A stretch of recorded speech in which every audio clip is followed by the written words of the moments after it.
Welcome back to the Cretaceous era, everybody. I'm Eric Campbell here with the Stream Punks as we continue into Chapter 5 of Legacy of Silvercreek, our Predation cipher system game here on Althaven. I gotta shorten that. I gotta do something to like. We gotta make it longer. Add extra words and like really fun adjectives. Yeah. All right. Before we kick things off tonight, before we do any other announcements, I want to pause real quick for a second and do two things. First of all, I want to give a big shout out to everybody who tuned in to our game on Friday, our absolute wild, chaotic one shot of D&D that we had for MS Society. It was absolute chaos. It was completely brilliant. Everything about it was just pure madness. And of course, we had a lot of people in chat wishing that it wasn't a one shot. And as always, I am there with you on that. Which is, it's very, I think you can all appreciate, those of you who have tuned into our streams over the years, from Eric's TBD RPG to now, I have a lot of difficulty letting things go, and one-shots are my babies, and it's very difficult to just one-shot and leave. So that was a very difficult game to walk away from, but I'm very glad. Brave. I'm very proud of you. Thank you. Especially when it's that much fun and everyone's characters are that fantastic and there's that many wild magic surges. We raised $1,000. We had a big donor, and Sam has been very good and has not told us who that big donor is because Sam is good. Oh, okay, never mind. Sam is awful. Sam is terrible, and they didn't say anything. And we just wanted to thank you, whoever you are out there, for throwing that $500, but also everybody else who donated anywhere from 1 cent to however much. Thank you so much for helping us raise all that money. It was fantastic and a wonderful start. The second thing I want to say before I hand things off, very, very important announcement. If you get the chance, sometime between tonight, right now and midnight, if you could please go scream at Hector Navarro, happy birthday. I want you to just like flood the Twitter accounts of that handsome son of a bitch and tell him happy birthday and remind him that we are deeply grateful for his stretchy boy and his wonderful captain, his smarmy captain that we all adore. Who absolutely was not secretly sneaking away in the middle of the night via transporter and sleeping with Zazaret. In no way was that actually happening. That was completely not happening. Hector never hinted it was happening. It absolutely happened. It didn't happen. You didn't tell me you found my AO3 account. Sorry. Yeah, sorry. I didn't want to bring it up, but I had to. But anyway, go wish Hector Navarro a happy birthday. We love him very much. Those are my only announcements. Who else has anything to say before we jump into tonight's? Yes, Caitlin. Also, belated happy birthday, Jake. It was Jake's birthday this week. Everybody say, we love you, Jake. Happy birthday, Jake! Happy birthday! Everybody say they love him. Happy birthday, Jake. Actually, what are mine out? I actually do also have real announcements. Stonehouses, an amateur guide to fiction, fable, and folklore, our folklore discussion podcast that we do an episode now once a year or whatever. We had a new episode last week. It was about nautical folklore, and it's up on most podcast platforms. It's fun. We just talk about all of the things that people tend to do on the sea when they live out there and things that you've become accustomed to. It's very, very fun. And then I've talked a little bit about it before, but Thin Places Radio, which is kind of like a 10-minute or less like audio drama, weird little call-in radio show that we do. I will have news about season 2 coming out this week, I think. So keep an eye out for that. And if you haven't listened to it yet, I suggest that you do. It's very fun. That is also available on all major podcast platforms. That's all I got. Awesome. All right. Yes, Cynthia. Hi. Yes. Greetings, Starfighter. Thank you.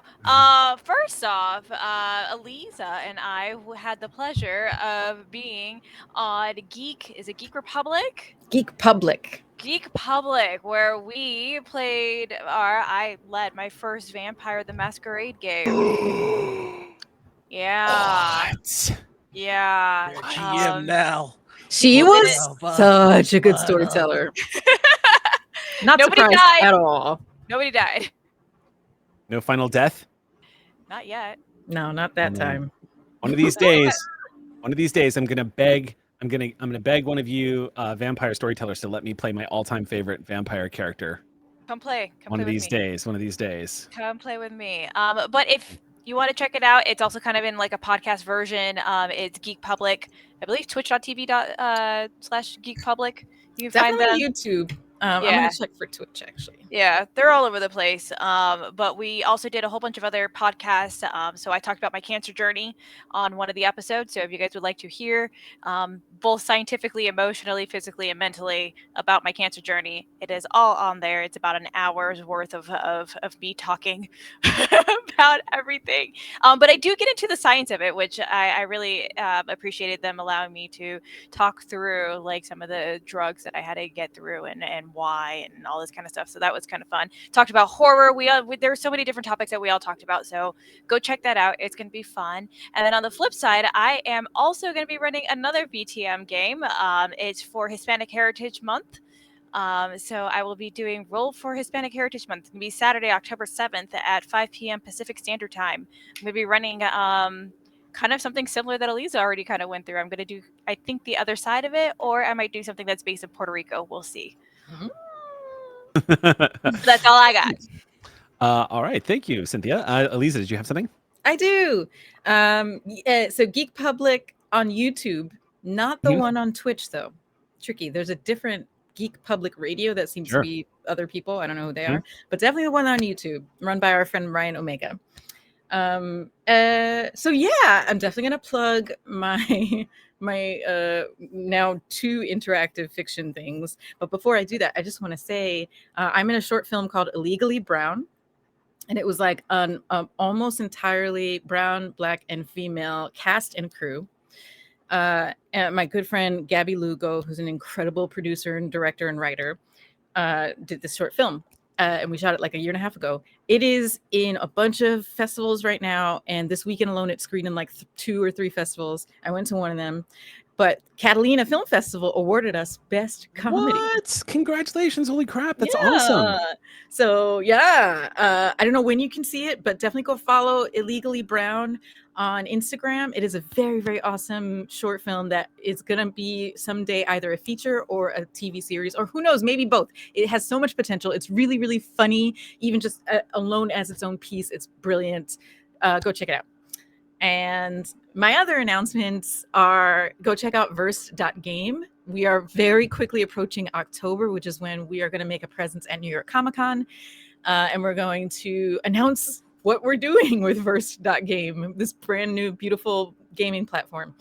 So verse.game is where you can sign up for our newsletter, email list, update type. You won't get spammed. I don't think we've sent anything out yet so far, but we will. And then we're going to be starting social media presence soon. But you can follow if you're crafty, you'll find us on social media. We're lurking.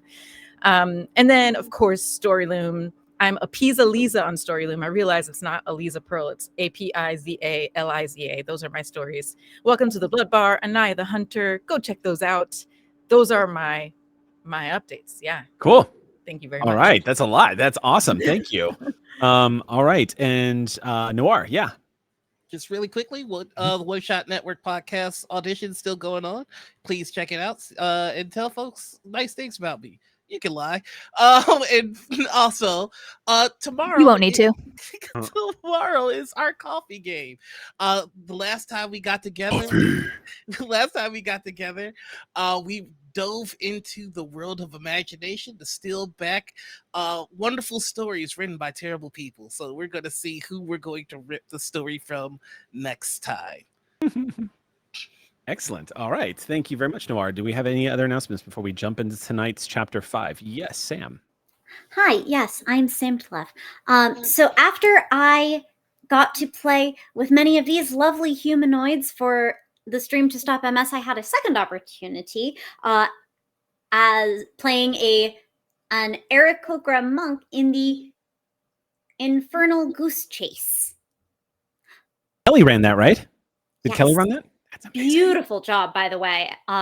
Just absolutely handled getting a boss fight reward redeems thrown at her at random. Just Awesome. what a lovely GM. But I'm not here to talk about bird monks. I'm here to talk about bird bards, which I swear to Peter we have scientifically discovered, and they are my heart. So find out what the heck I'm talking about with IRL bird bards on the latest episode of May Contain Science, live now on my YouTube, youtube.com/@delevely, DELEVELY. Yes. When are you gonna talk about the rock samples that came back from the big rock that was in space?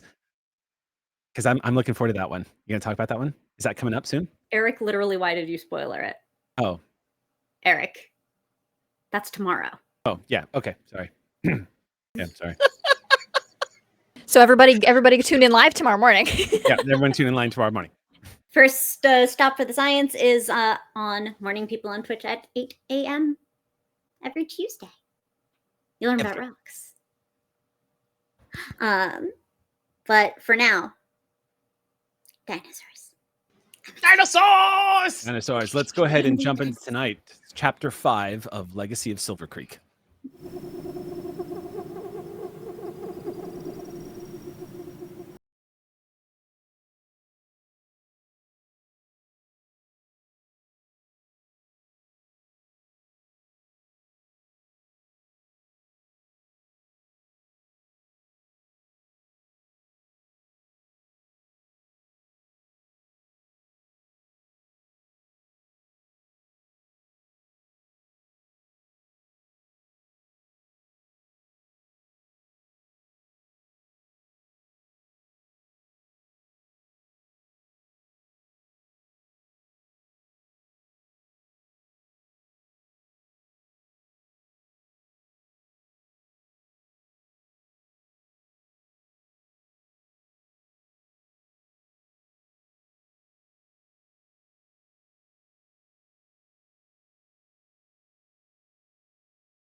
We have to change gears now to dinosaurs. We got so wrapped up in space talk during the title sequence.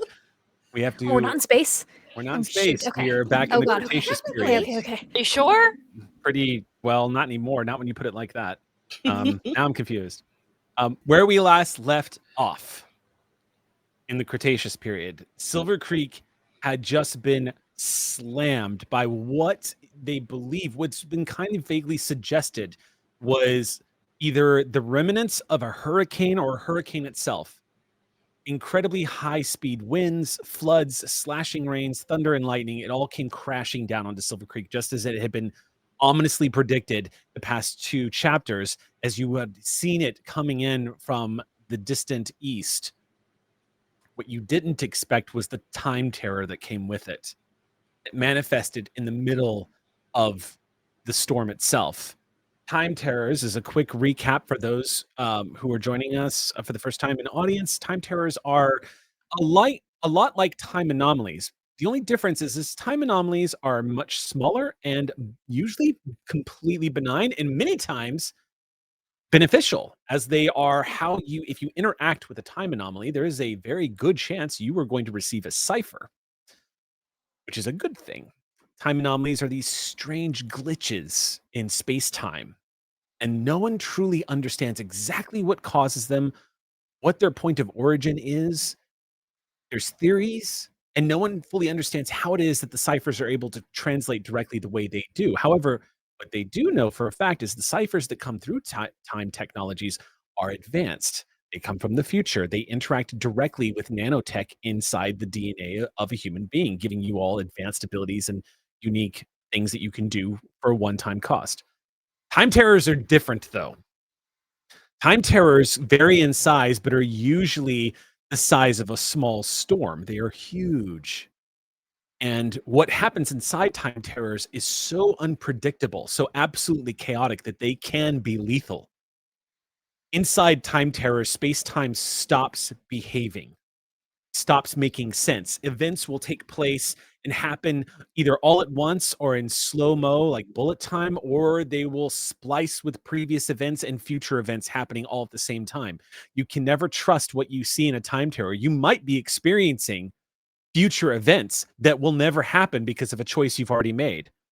You might be seeing things that happened perhaps in another version of choices that had taken place and had branched off. You might actually be seeing legitimately what is going to happen tomorrow or months from now. It's impossible to truly tell. That's where Osteons usually try to come in to try to make sense of these things. Time terrors are very difficult to see coming. Usually the only indication that you're about to experience one is a dramatic spike in temperature. Heat rising, causing everyone to get a little sweaty, and it's almost like you're coming across like you've wandered into a panic attack, is essentially what the beginning of a time terror feels like. And then the world stops making sense. The landscape starts to glitch, is the best way to describe it. Lines in your field of vision don't meet up. A tree might be sort of broken and split sideways and connecting to no tree into the ground, like a video game glitch, except for happening in real time in front of you. And beyond that, all chaos can happen. Leaves can turn into glass. Hell, your arms could turn into glass. Anything can happen as reality begins to sort of warp and break down. It's rare, but they can be lethal. And one struck Silvercreek, apparently. There are theories currently bouncing around in the heads of our heroes here as to what caused it, what attracted it, what caused it to, like, there's a lot of theories as to how this all took place. But what we do know is that all hell broke loose. You guys were you were weathering the storm, and then all hell broke loose. We are picking up where we left off. Indoors, inside Dr. Yen's domicile, you guys are recovering from the absolute chaos that has been unleashed. And only just recently, it's worth noting, Zach, only just recently have you collapsed to the ground after being frozen in midair after being thrown. So you've just impacted heavily on the floor. On top of that, there is a very angry, very protective pterosaur that has smashed its way in here and is currently enveloped Clover and is protecting Clover's fallen form on the ground. Michael Yen is currently desperately trying to calm Sweets down, but Sweets' disorientation and rage is based off the fact that this pterosaur has experienced a time anomaly, and this pterosaur doesn't know what it experienced. All it knows is it was reliving the moments in which it fled the butterflies with Clover. While all of this was happening, chaos was continuing outside with Joe and Ozzy. Joe decided to take a big risk, and to try to help save everyone, seized the device that Ozzy had and fled through the front gates of Silvercreek out into the storm to get as far away from Silvercreek as possible, in hopes that somehow that would trigger a calming effect or somehow cause this absolute madness to chill the F out, to get it as far away from the Osteons. And Joe, you are also grasping at straws and trying to figure out what the triggering event of this artifact, this thing that Ozzy took with them from Kaleno. Is it Dahlia or is it Ozzy? Right now, you, from where you left off, the conclusions that you have been jumping to, Joe, based off of what you've experienced, your theory right now is that it's actually Ozzy that's causing the interaction with this device, and Ozzy might be what's the catalyst of what's causing the time anomalies and the time storm. Joe's theory right now is that it takes three things, and in the past it's been Dahlia, the item, and Ozzy. Right. And now it is the storm and Ozzy and the item. And so her goal right now is to just get it out of range, which is what helped last time. As an engineer, you're basically just breaking down, just doing like the cause and effect, like breaking down all the evidence that you can and trying to remove the variables. Okay, we know it's not this. We know it's not this. This is a constant. This is a constant. This is a constant. So let's see what happens when I run outside this the village proper with it and see what She happens. runs out doing math in which she was like calculating how big the living room was, how far outside the house she had to get before it stopped, versus Right. how big she thinks the time terror is, times that distance as how far she thinks she needs to run. That is the math she is doing while she's running out the front gates. Perfect. Fresh in your It's mind, real. Joe? No, that's her. She needs something concrete, and that's what she has to go off of. So she's running through the rain, through a storm. A hurricane, no less. The gusts of winds are picking up. Now, remember, I did attach a couple of things. Because we are in a storm, I'm using the variant horror rules present in Cypher System. So for those of you who don't know, Cypher System is divided up by different genres that you can play using the system. One of the genres is horror.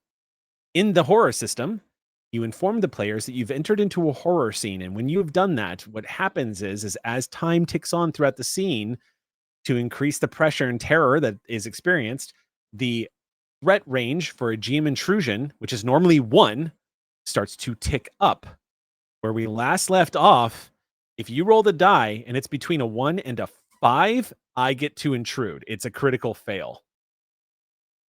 So right now, with high-speed winds and slashing rain and rolling thunder and lightning, Joe, you have decided to brave the storm and run out into it. And as you were running out into this curtain of rage spilling forth from the skies above, fresh in your mind is that bizarre out-of-body vision experience that you just had with Ozzy, where the two of you found yourselves sometime in your future, or a future, far north of Silvercreek, remembering the disorientation, feeling like you couldn't tell, were you being projected into a future, or were you in the future remembering an event from the past?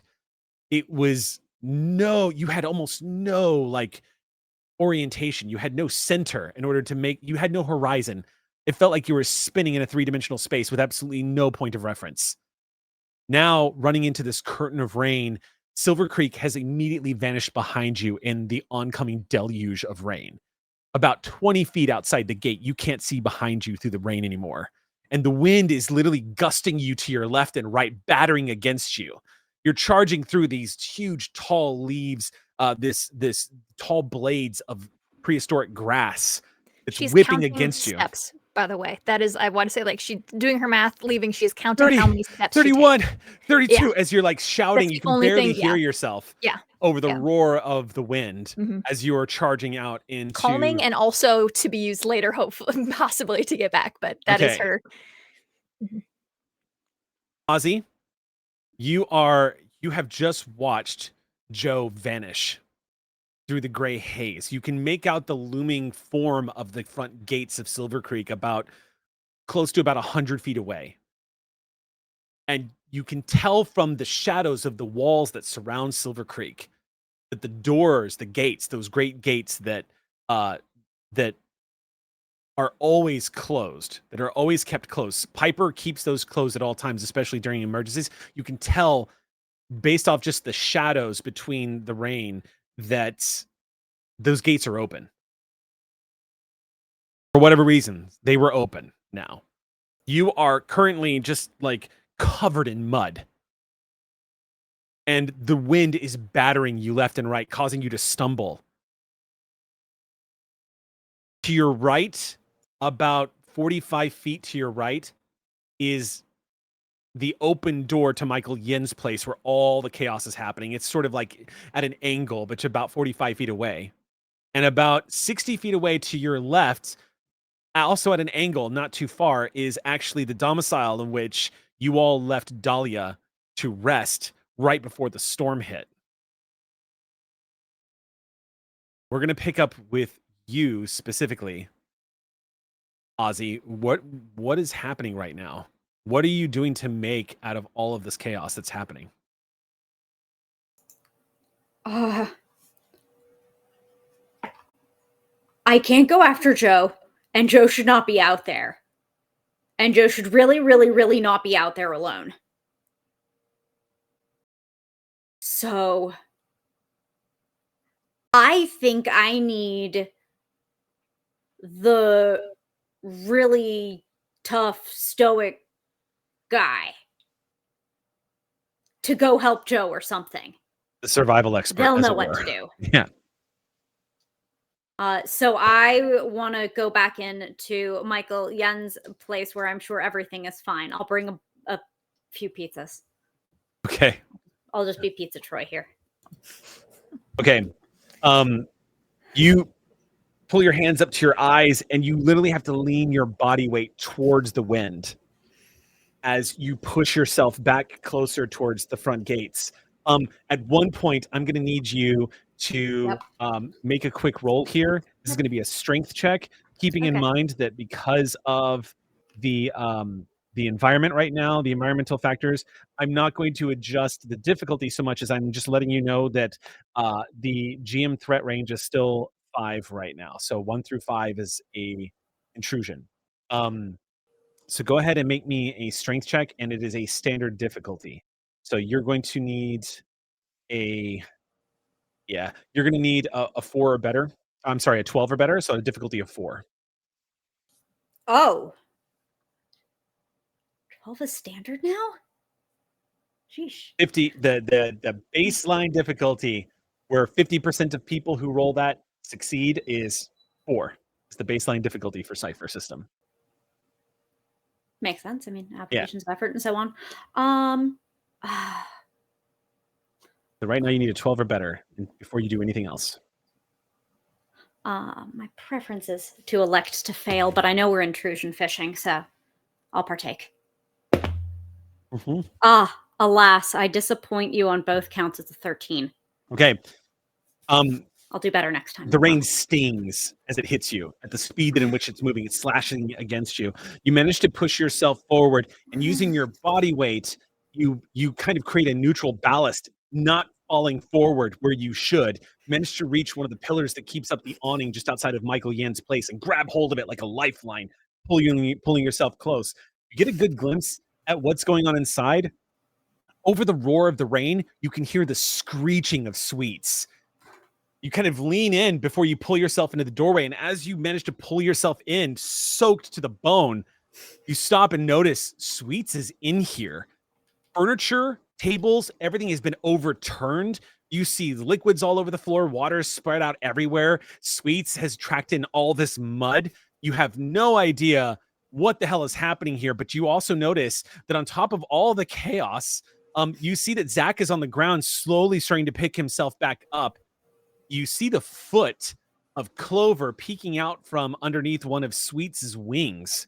And Sweet is currently got their wings completely spread over in front, like they're protecting a nest, and is screeching at Michael Yen, who looks absolutely terrified. And he's backing away, going, okay.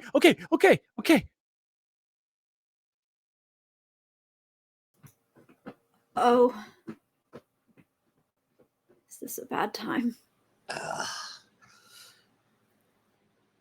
Oh.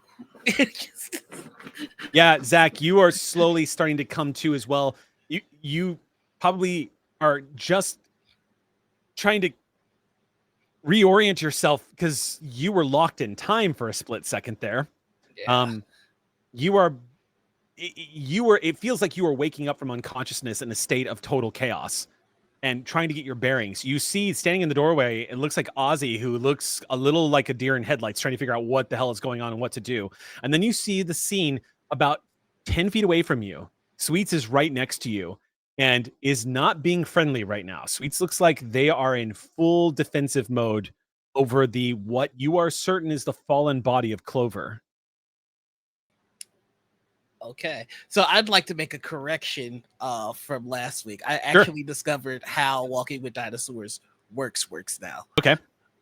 So there are 2 effects. One is an active. It's where I spend 2 intellect points. It's a kinesic ability.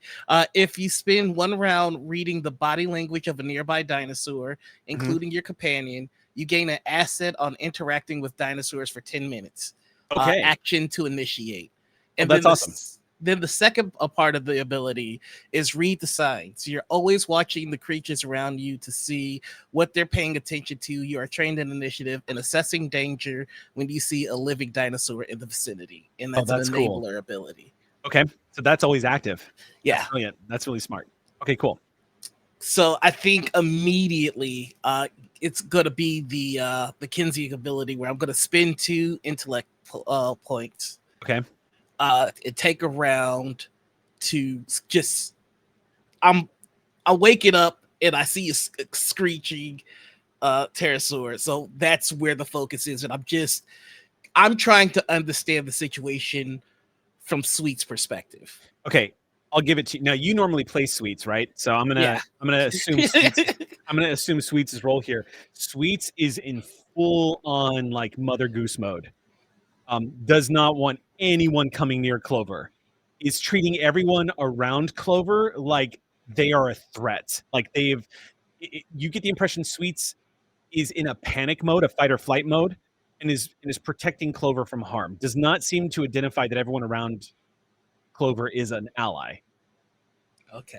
It's an instinct. It's not a thought process. Sweets just knows Clover's injured. These people were here when it happened. Therefore, 1 + 1. All right. So taking that math in, I think Zach is going to slowly reach in his bag for 2 things. 1, rations, and 2, a flask of water. Okay. And very slowly he's going to approach completely submissive, offer the ration, and then start to pour the water onto Clover, or at least it's very I'm feeding you and your baby kind of move. Okay. As you begin to inch towards Clover carefully, you see that great crested head and that razor beak of Sweets. Just suddenly, those big eyes just suddenly turn towards you as Sweets notices you, and suddenly pivots. There's this terrible, like crashing, scraping sound on the ground as this pterosaur angles itself towards you. All of a sudden, mouth spreads open wide, and this ear-shattering screech in your direction, warning you away. If you would like to make a roll here to try to handle Yep. Sweets, We're doing it. I'm gonna say, in this instance, because you are not in the storm, you are not subjected to the 1 through 5 threat range that is now in place because you're indoors. You're not having to deal with it. However, because of the heightened emotional state that Sweets is in, and this is not going to be an easy roll. I'm going to start it at difficulty 5. Okay. So you will need Which would be or better. Does the I'm I'm learning, but what is an asset? Because I have an asset on Yes, this row. assets ease the target number by 1. Gotcha. So your 5 immediately becomes a 4 because this is what you're good at. So Zach without drops even it having to- to spend anything, you automatically drop the difficulty by 1. Now, if Cool. you have any skills that come into play, you can drop it further for spending effort. I don't. Okay. So we're just So gonna. in this case, so I mean that's something you could easily purchase when you get your next tier if you wanted to. Yep. But like, You can also spend to drop it again if you'd like. And That's we also have story points. Start. You know what? You know what? I think it's time we call it a story. Like, help me, that's Ox Crew. true. So the Ox Crew You're has my definitely only hope.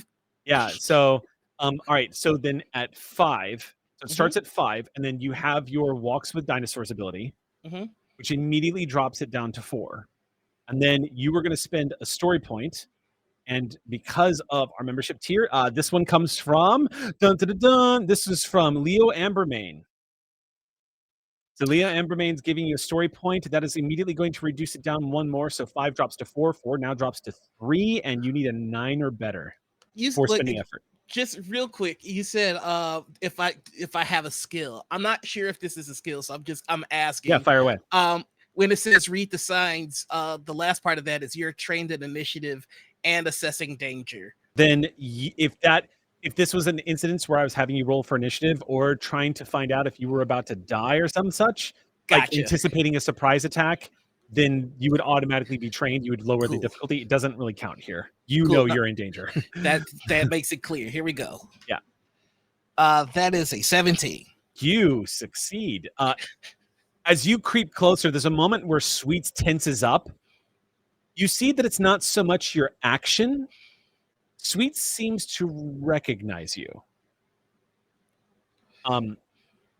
You're training with dinosaurs is on par with Michael Yen. The only difference between you and Michael Yen, though, is that unlike Michael Yen, Zach, you are a Karn. You are used to staring death in the face every time you leave the gates of Silvercreek. You are capable of keeping your cool in the face of a very dangerous animal. In this instance, Michael Yin is a little panicked because he doesn't fully understand what's going on, but you keep your cool and inch towards Sweets. Sweet's wings stay up and their mouth stays open, but the screeching stops as they watch you. As you creep closer and closer to Clover, you cannot help but feel like at any second, much like a crocodile, this frozen pterosaur could snap at you. Quite capable. The bite isn't going to hurt so much as the beak maybe impaling you, which it's more than capable of doing, being that this pterosaur stands almost a full head taller than you. Yeah, and having seen Kimmy go to work, he knows exactly What these how happened. Yes, pterosaurs, much like modern day birds, the way they attack and eat for something that is smaller, it can be very terrifying. So you have an appreciation for pterosaurs. Having one as a companion is giving you the edge here, and Sweets watches your body language. When you move over to Clover, Clover looks like they're alive and conscious, but disoriented, and they look completely exhausted, like they're out of it. You also see that Clover is clutching, it looks like she's clutching her side, maybe her shoulder, and you're pretty sure you see blood. All right, that's gonna be the first thing to take care of, and it's just going to rip a piece of fabric off. I'm like, and the whole time just act. It's almost like everything he does, he's pointing it in Sweet's direction for permission. Sweet's mouth slowly closes, like they're adapting to your presence, and they're not as agitated. All right. Clover, I'm not sure how cognizant you are, but I need you to be very strong for me and remain as quiet as you possibly can. This is going to hurt, but if you make a noise, I will die. Clover, you are aware of him saying that to you, and you are just now beginning to realize that you are not lying on a cave floor. Yeah. Yeah. Okay. All right. What are you going to do?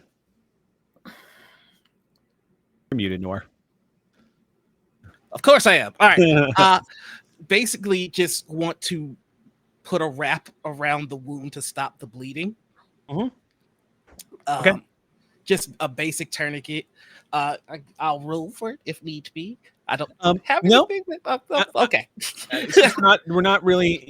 You've kind of temporarily disarmed the situation. Instead, what I'm going to do is I'm going to let Clover roll a d6 and add your tier to it, and you can spread those points out. Basically, you're getting a free short. Oh snap! Thanks. Yeah. You're getting a free heal here. Let me guess. You rolled a 1. Yeah. Well, the good news is you only needed to have 1 point in that pool to be no longer hindered. All right. So if you've got 1 back in your strength, you pull yourself out of the death spiral, and that's a good thing. But I get 2 total, right? Yes. Tier. Okay. Mhm. I'll just put them both in might. In might. Yes. Okay. You The still dice hurt. told an accurate story on that one. Yeah. So you were impaired. You are now no penalties. You no longer have any penalties.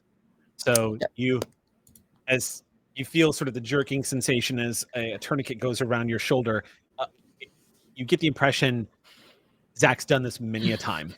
It's a good patch job. Sweets also kind of relaxes a little bit when he sees you moving, and they edge back a little bit. But Noir, I'm going to give you back Sweets now, as you start realizing that Clover is alive and moving, and it would appear that Zach has helped them. That seems apparent. Sweets is gonna full on knock Zach out of the way. No, Sweets. Knocking Zach out of the way. Okay, Yeah. Zach, a A 7-foot pterosaur just decided that you've had enough time with Clover. Yep. And that I think wing. Sweets is like 5 feet tall, if I'm remembering correctly. Yeah. Oh, are they? Okay, so like looking 5. at Yeah, Sweets with is like 5, including that crest. It's including like crest. including the 5-ish. crest, because I'm looking at the Yeah. silhouette. Oh yeah, And I what s- does that and- look like? The silhouette shows that the crest stands well over the head of the tallest member of the party. I don't know. It's But- it's kind of But you get to tell me how tall Sweets is, Clover. I was was off- thinking Yeah, go ahead. like the body of Sweets is like the top of the head, not the crest, is like just at 4 feet. And then the crest adds another two-ish. Okay. And a half. I might have just done a bad silhouette job. So I there think you it's go. close Silhouette though. job. No, no. Never. I saw that. I thought it was close, maybe works for me. 3.5 feet and then another 3 feet of crest. I think it's kind of, Okay. I think your silhouette is great. I didn't say anything because I thought it was Okay. awesome. In which case, it's still, I mean, it's not enough to send you flying, but you Oh. do get a nice hard shove. I'm down to cloud. I'll make it. I'll make a defense roll. Talk about PvP. Like, it's like I'll fight myself. You get a nice shove from a very protective pterosaur. Man. Clover does say, like, Sweets, no. And tries to intervene. Sweets. And I'm going to wipe the blood on my t-shirt, my new clothes I just put on, and just reach out to Sweets and try to get over to them and give them a little comfort pat. Yeah, they kind of lean not completely on you, but enough where it's just like I'm all that you're paying attention to right now. Oh, What are you doing, Ozzy, in the doorway, seeing all of this unfold?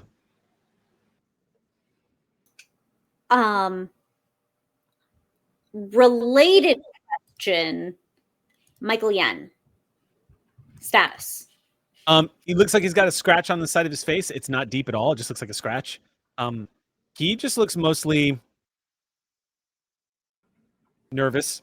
But he looks like he's coming down after he sees Zach kind of get things under control. And he's just, I think we're okay. You're okay, Sweets. You're okay. Clover's okay. Everybody's okay. Yeah, I'm okay too.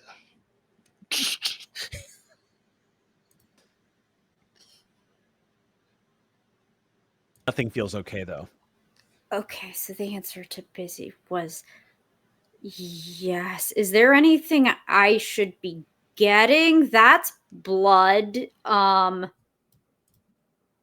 just kind of standing in the doorway, like, do I need to run over to Melina's base or something? Right.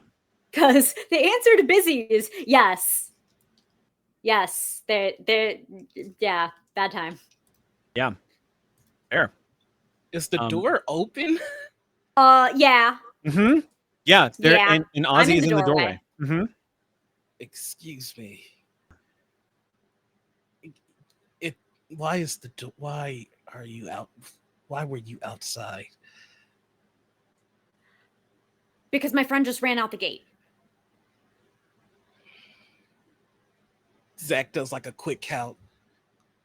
What direction? That's a good cut spot right there.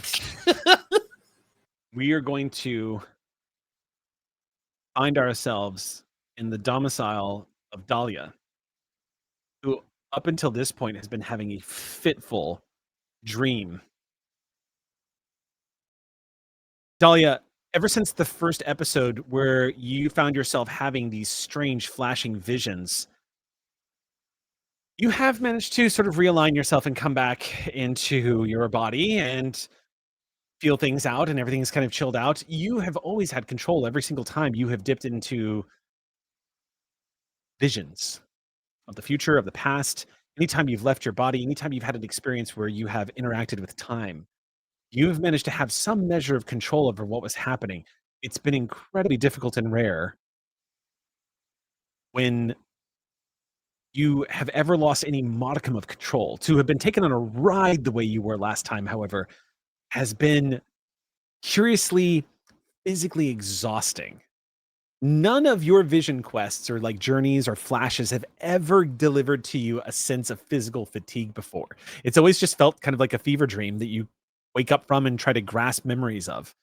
In this case, it feels like you've been running a marathon. And as you snap awake, you find yourself staring at the ceiling of your domicile, and just in time to see the brilliant white flash of lightning shine through your windows for a brief moment before thunder rolls. You can hear the horrible slashing rain outside of a hurricane blowing. It takes a moment to realize that this is not a vision. As you kind of instinctively squeezing the side of your bed to feel how tactile it is, you begin to realize that you are awake, you are here, you're in the moment, and you're trying to remember what's happened. Yeah, Dahlia's kind of like, okay, everything's here. Everything's here. And she kind of like starts kind of mumbling to herself, kind of grounding things, like things that she knows that she remembers, like Bruno is the prettiest. Mom and Dad are back home. Question, are you saying that out loud? Yes. You immediately elicit a reaction from a creature you did not know was protectively standing just a few feet away. The moment you say the name, there's a reaction from one Bruno. Ah, pretty bird.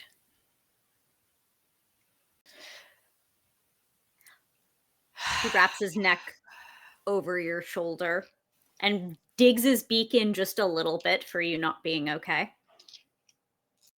Oh, okay. Okay. Okay. I got it. Thank you. We gotta mess up the hair.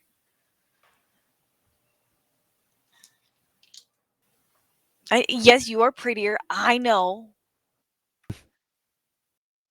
No, yeah, I know. Yeah. I gotta shake it out too. Question, does Bruno feel that weird time flavor right now?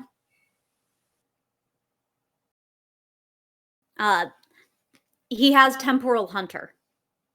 Oh. So is Bruno sensing sort of like that same Obviously, sense there's the overarching horror that is the storm. you want to know But is there what? Yeah. is Bruno sensing the time terror? Yes, / is there time on Mama again? That was distressing, and I'm already distressed. There's a storm. The storm is definitely out there. But Bruno is not sensing the presence of a time terror. Or a time anomaly for that matter. Okay, good. Then purely it is A more relaxed Hacking. Bruno, as it were. Yeah. in the As much as you can be. A more relaxed as in the presence of time anomalies are not nearby and yeah. Oh yeah, Yeah. totally. So Dahlia's trying to recollect everything that she saw. At some point, I know she was drawing in her sketchbook about everything that she was seeing. And I remember that Ozzy had something, but Ozzy didn't want to open up and talk about it. And I know that Joe was running outside. But I don't know anything else. Bruno? Where is everybody?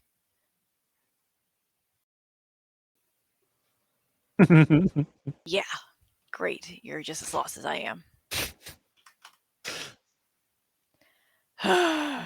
Okay, I don't want to go outside. It's going to ruin our hair. It's going to ruin the way you... Bruno, I think we're going to have to go outside.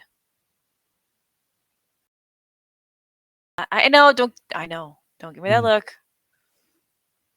It is the look. I know that look. I know. But we have to be brave. Think of it as like a beautiful cleansing. We're gonna go find our friends. We need to go find our friends. Come on, Bruno, let's go. Like you just see like Dahlia like push Bruno. When you get to the door, it immediately slides open, sensing your approach, and you and Bruno both see the torrent of a hurricane, probably like a class 1 hurricane. So the wind is gusting up to 70 miles an hour. You can see the slashing winds outside. The rain is practically coming down sideways. You're watching like balls of detritus just like roll past the front door. You can't even see across the street, as it were. Bruno, do you want a hat? You mean the Bruno across on the other wall, pinned there too from this door? It's amazing the expressiveness. We as humans, how we kind of tuck our heads back when we don't want to go. When you have an animal whose neck is about 25% of their body, and just kind of like pulling itself back to get away from the onslaught of rain. So Bruno's turn to do no talk me, I'm angry, head in the corner, like, no. 100%, yes. Come on, Bruno, let's go. Make me an animal handling check on this dino, please. The difficulty is Storm Bruno. I'm sorry. it always baselines at 3. So before you spend anything or use any skills, you need to roll a 9 or better.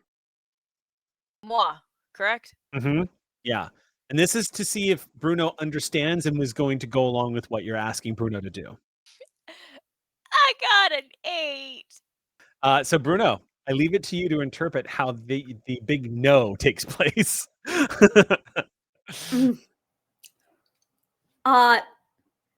Over time, as the door remains open, a progressively larger percentage of Bruno's surface area adheres to the wall. It's the top of the head, because the beak is just pointed to sky. The whole of the neck.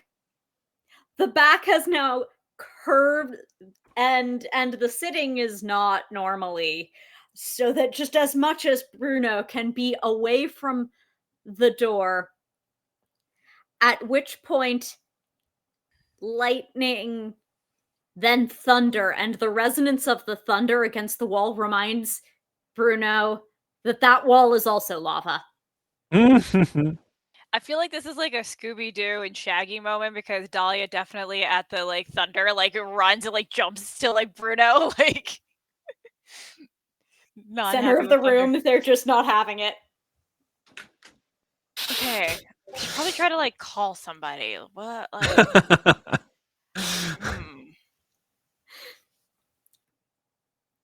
She's gonna call around.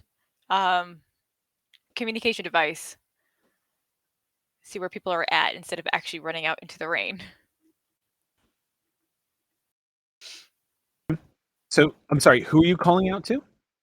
I'm gonna On the use a comms? communication device. I don't know. I'm trying to think. Let's talk Yeah. with the doctor. Oh gosh, what's her name? The one that looks like her abuela. Melina. Oh, Melina. Thank you. Yes. Yeah, the essentially the head elder of Silvercreek. Yeah. The moment you tap the device and activate it, you see this little holographic projection indicating that you have selected Dr. Melina to contact. And as the comms come through, you can hear a lot of the static coming through, and you immediately hear a lot of cross chatter of people checking in with everyone else, checking in to find out how what are the integrity of the walls? Am I seeing correctly that the gate has been opened? The perimeter alarm is tripped. What's the all these kind of conversations that are going back and forth. We have a leak in domicile 12. I have family 6 are staying with me. Like things like this are being communicated back and forth. Every now and then you hear Melina chiming in and asking questions. Melina, when she does chime in, she's asked about 4 times now what the status of Skystone is, who is the head of the militia here, but no one has answered her yet. So it's kind of like in those chaotic moments of crosstalk where everyone's trying to talk at once to get information, and no one's answered Melina yet. You hear her talking, reaching out and kind of calling out to her for a second. You see popping up in your comm device, Melina is attempting to reach you sort of in a side channel away from the chaos of the main channel. All And as soon as you tap it and answer it, and she says, "Yes, Dahlia, are you all right?" That's a very hard question to answer. I am alive. I am conscious. have a lot to discuss with you with what I saw. Have you, by any chance, seen Ozzy or Joe? All of the people that you know, from what I was told, they're staying with Dr. Yen. Ugh. That's like all the way on the other side. Oh, okay, great. Um, Are you okay? Have you sprung a leak? Is everything okay inside? everything's fine. She like turns to Bruno. Bruno's, as far as Bruno's concerned, their life is flashing before their eyes. So we're mostly okay. Bruno's a little scared. Ugh. You can hear a bit of exhaustion in her voice, and she says, "Okay. I'm glad to hear you're okay. If you have an emergency, contact." There's a long pause, and she says, "Contact me. We can't reach Piper right now. I'm not sure if she's okay." Oh dear. Have I assume that we sent people out to go look? I'm sending them out now. If I can get everyone to shut up for a minute. Do you need help? Yes. I will be right over. If you can, before you come to me, please try to find Zach. Zach is the only other person that can help find Piper and get the militia communications back up and running. Okay, copy that. Thank you. You're welcome. Immediately hangs up and calls Dr. Yen. Hello. Yes, this is Dr. Yen. Hi, it's Dahlia Lopez. Hi, Dahlia. How are you doing over there? Oh, just peachy keen over here, just looking at the future as per normal. Huh. Funny you should say that. What did you find out? Oh, I haven't really learned anything new, just sort of experienced new things. Yeah, same. Can I help you with something? Yeah, sorry. I'm looking for a couple of friends of mine. Zach Zach Park? Ark? Yes. Zach? Zach's right Yes. here. Zach is in front of me.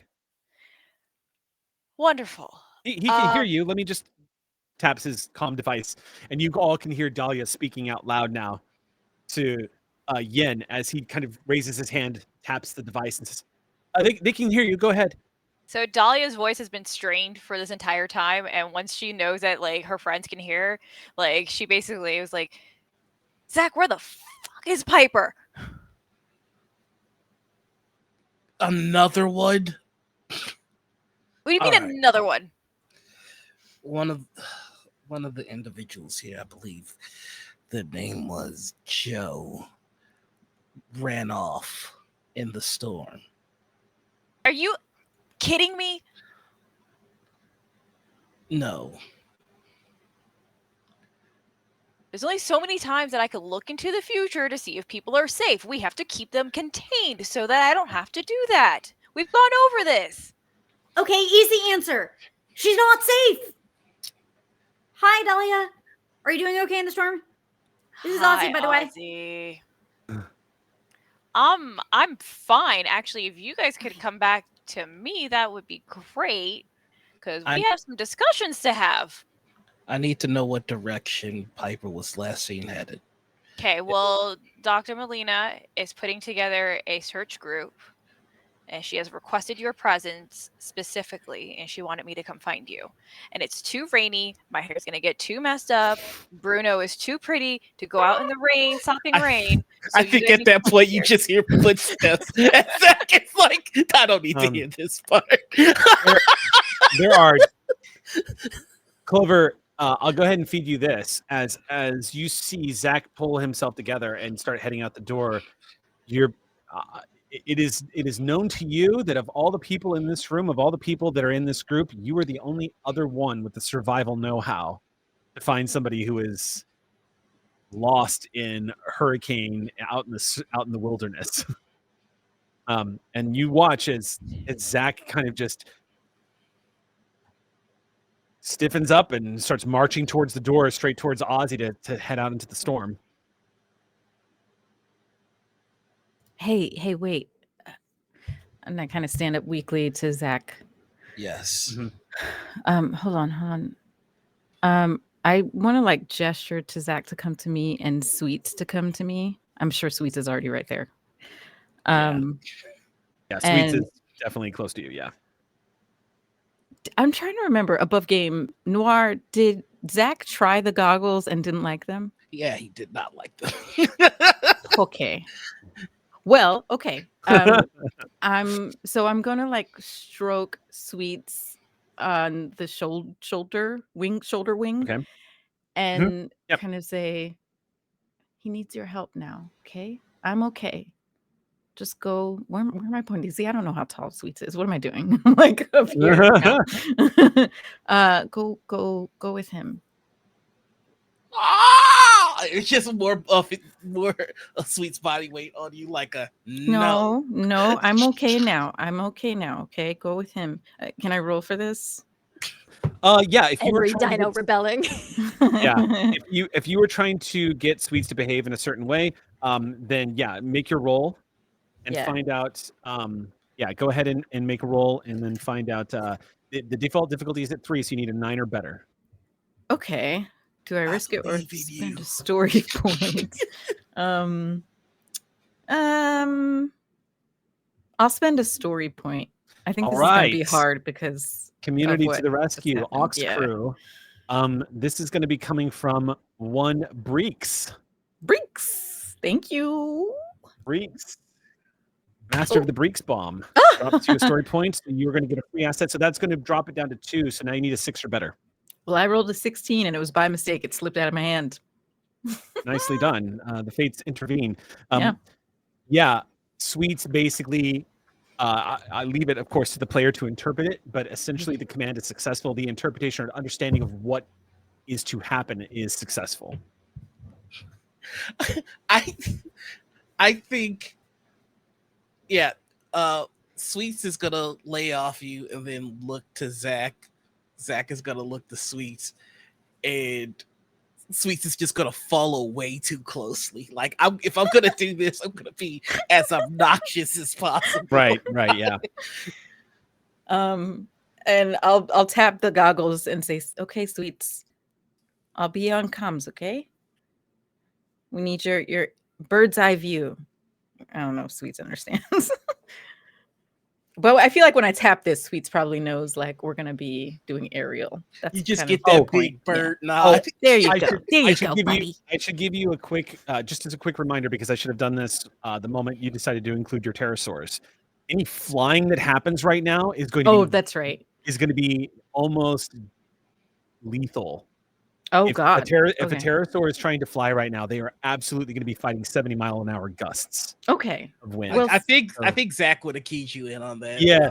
Yeah, that's true. and it And makes I would have sense. known that. Mhm. Clover would have known that. So, can But we it also say makes sense that Clover's disoriented and would have forgotten it That's too. true, Because you were yeah. literally just in the past time. So That's true. Yeah. Would it still be helpful to have Clover, have Sweets on the ground doing surveillance and helping out? In truth, I will go ahead and tell you that my interpretation as the storyteller would be that any animal that has a large flap of skin capable of flight is going to be hindered walking around outside in 70-mile-an-hour winds. It's going to be like trying to keep 2 umbrellas folded underneath your arms as you're walking out there, and it's going to add to the difficulty of things that are happening.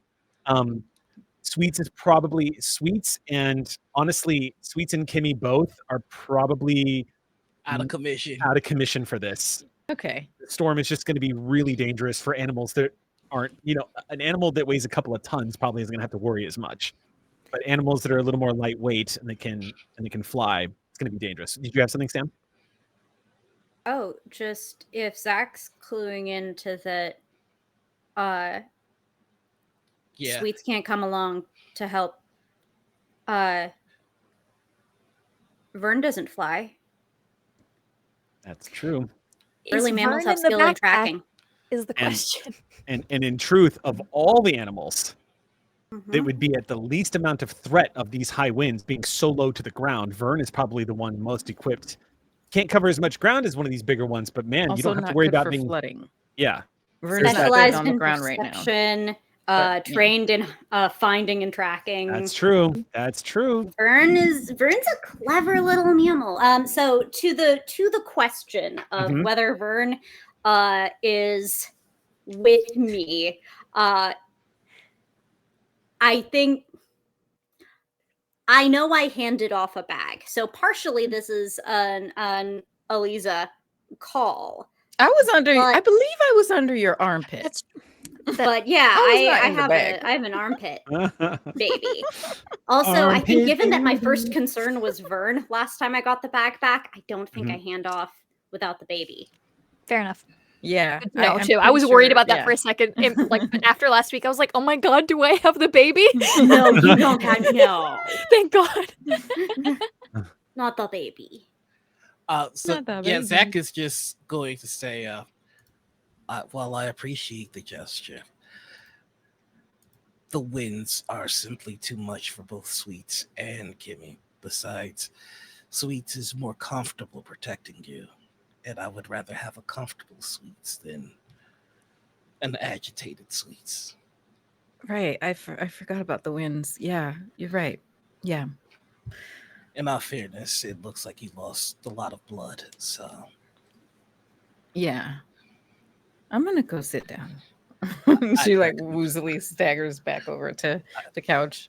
Okay. On pterosaur notes, Kimmy is having a temper tantrum about the fact that the other pterosaur got to go out and be with the people, and she's still back here and she can't check on her Oh people. no. Havoc, Oh, but no. she's just like yelling every once in a while. Like she's mad about it. She knows she can't go outside. She's like, Kimber's Kimmy just is- pressing her into the corner, but like harder though. harder, and it's the one by the door now, where she's just like big beak pointed down, going and snapping every no. once in a while, just like mad. She's not like breaking. I would anything, Sure. but she's I would like to small temper add tantrum. that Atticus is probably next to Kimmy, like in the next like area is- over. And poor Oh, yeah, Atticus is yeah. just sitting there like Atticus is getting out. hit with all the water and just sitting there being like, Oh yeah, we Yeah, should actually tell we should- you, Cynthia, because you weren't here last game, but Atticus had to be set loose and is out there somewhere. Yeah. all right, Atticus is not Because- hanging. He's yeah, just standing no. under a tree. One of the like much like letting horses out of the barn when a tornado is coming. Atticus had to be set loose because there simply is no way that they can no accommodate a shelter for him. 13-ton trike that might panic inside the limits of the walls of Silvercreek. So they literally, like a lot of the other large dinosaurs, they literally had to just let them go. So Atticus was simply sent out into the storm because it I was don't think literally all Atticus they could got do. very far then. Yeah, we'll have to see what happens to Atticus. He's old and very smart. He's annoyed about it, but I'm sure he made it to a safe spot, and we'll find out soon. Not his hopefully. first storm. Under Yeah, it's a not- tree it's definitely not. with the He's drippy very drop. old. Yeah, just pissed. Wet. All right. So the lot of you all managed to start assembling, and it sounds like everyone is going. With the exception Silver of was sitting Dahlia, down. it sounds like everyone is about to go looking for Joe. Is that correct? Is Clover going to be a liability though? If Clover is so dazed and out No, of it? no, because you are Hale now, so you're fine. You're not penalized anymore. Okay, But, can I do I have time to do another rest? Because I am very low on might. If you spend a story point, I'll let you have another free rest right here. Okay, I would like to do that. Okay, in which case, this comes from, looks like the name looks like a Rogan 27? Rogan. Rogan? The Rogan? famous painter Rogan. The famous Rogan of 27. Thank you, Rogan. So that's going to be, so roll a d6 and you get to add an additional +1 to that. Did you do good on that one? I rolled a 6 that time. Nice. So 7 points you can put into your might. Woohoo! So Rogan So- heals. 7 points. Ooh, I'm back up to full might. Oh, Great. nice. Yeah, you just kind of pull yourself together and just. Wait, can I spread those points around? You can distribute those any way you want. I'll put some back into speed Okay, just to be safe. Okay, so cool. So you're a little winded still. You feel like you've been through it, but you're okay. Pull yourself back together. You're feeling better already. Plus, there's the truth of the matter is even though you don't know Joe and Ozzy that well, the truth is the three of you spent the past 2.5 weeks fending for each other's lives in the Red Jaw Wilds. there is a bond that's kind of developed between the three of you. And as you're sitting there looking at Dahlia, looking at Zach, and seeing everybody pulled together, Clover, you just feel this sort of like, I have to get out there and find Joe. You pull yourself together. You get all those points back as you kind of summon forth your determination. It's going to take a hell of a lot more than a hurricane to stop you. All right. So, you all insist on going as well? Look, I know this is the part where you think I'm a liability, and you are entirely correct, but Vern isn't. I'm Vern's person, but like Joe is Vern's second personist person. And no one would be able to track her better. So you don't need me because you need me, but you do need me because you need Vern to find Joe. Vern peeks out of the shirt collar and realizes, yeah, I can't smell Joe. Where's Joe? On that note, I think Dahlia rings Zach's communication device. Okay. Where are you?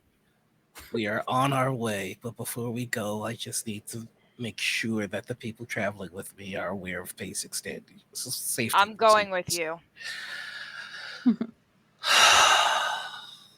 No, don't. Sorry, I wasn't aware that it picked up size. Are you making your way to me, or would you like me to make my way to you? Oh, you hear the crinkling of like plastic, like like you're running.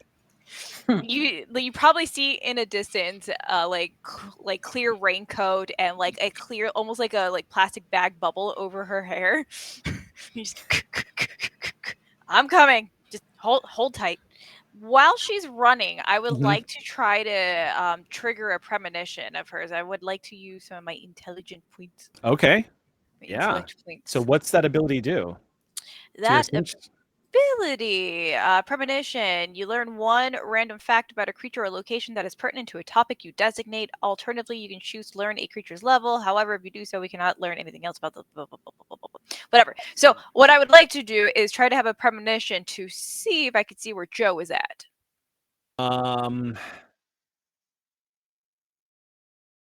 Possibly. I would say make a roll, because you might get a premonition of we might be able to see a vision of Joe. It'll be up to you to decide, up to this roll, to discern if you have an idea of where the hell that is. Because right now Joe is surrounded by an environment that's not giving a lot of information. So I'm going to set the difficulty for this at a standard 4. So you need a 12 or better, and it would be out of your intellect pool if you want to spend for it.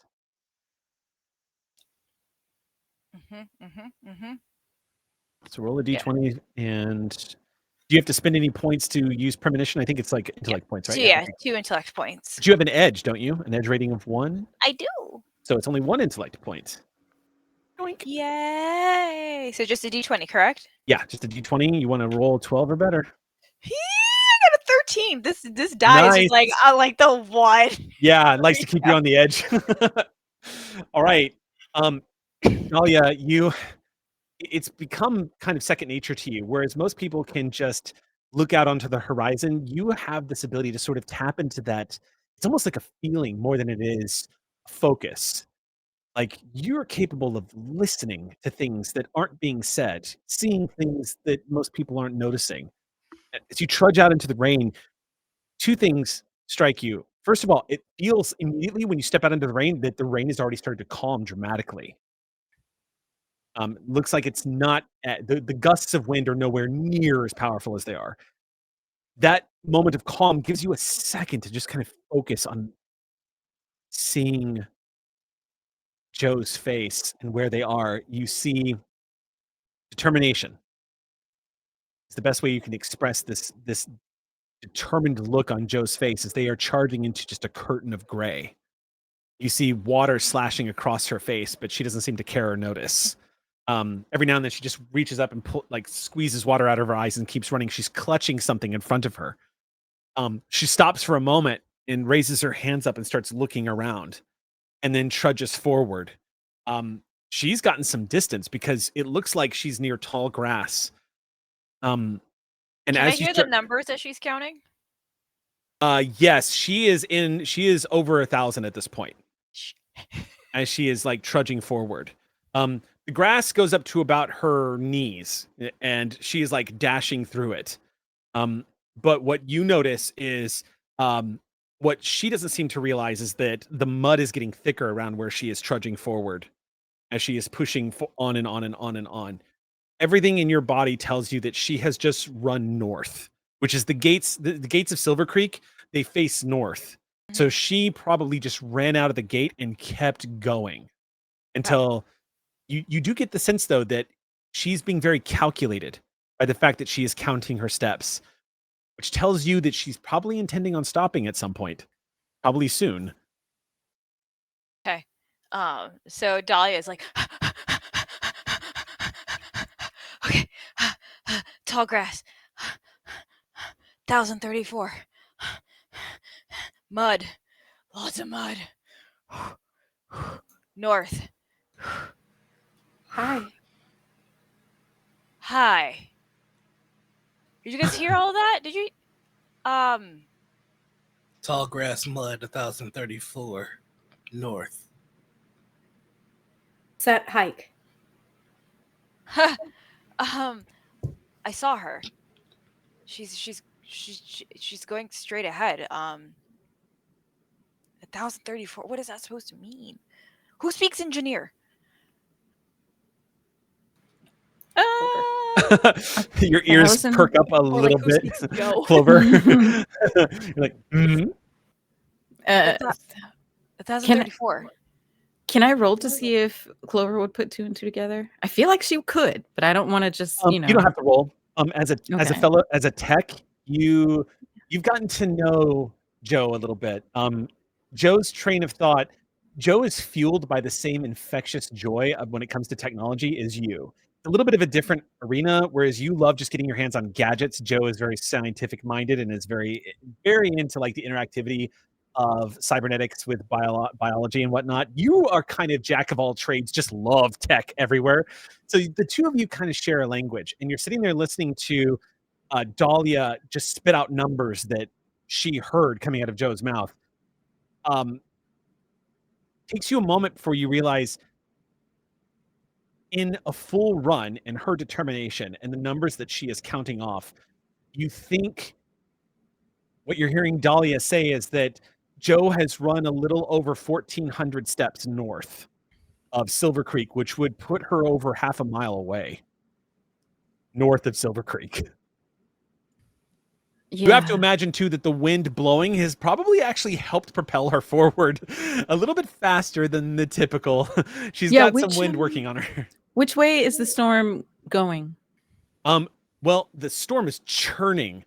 So the clouds, while they're moving from east to west, the winds are blowing south to north through you guys as y'all are like, however, you will have noticed about this point, as everybody else has, that it rather dramatically, the rain has stopped slashing sideways and is now just kind of dripping and drizzling down outside. The wind has stopped gusting as much. Maybe where the eye is over us or getting closer. I'm going to relay all that back in Clover. Okay. Which is basically... Exposit. Yeah, I'm not going to say all that, but I think Clover would say it kind of like, oh, she was counting? Maybe she was counting her steps and her strides, really, because she's probably running. And then I'll say all that and just kind of like geek out on like that thought thread. And so, so I think she's probably about a half a mile north of the gates. That would explain all the mud. Yeah, because isn't there like some body of water that she's probably getting close to? If anybody wants to make a quick roll, I'm going to set the difficulty of this. It's an intellect roll. This is sort of like a recall.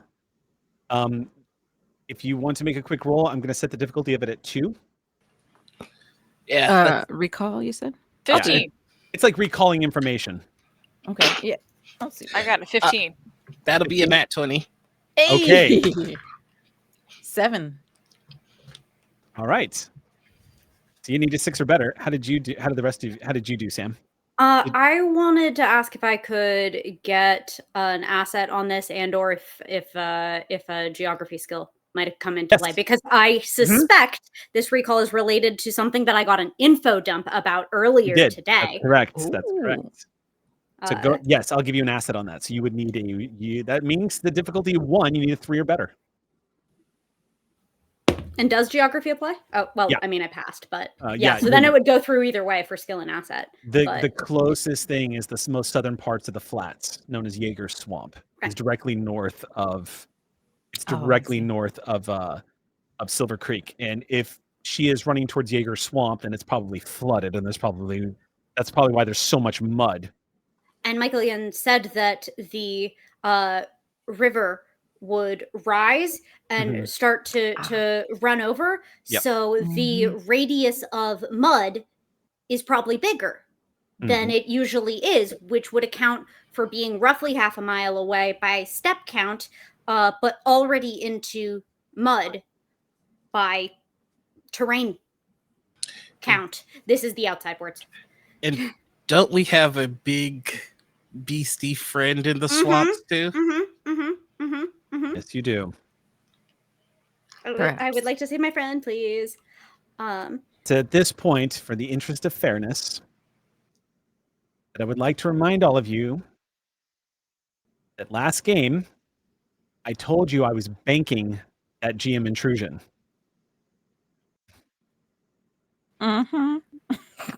Okay. This is how we die.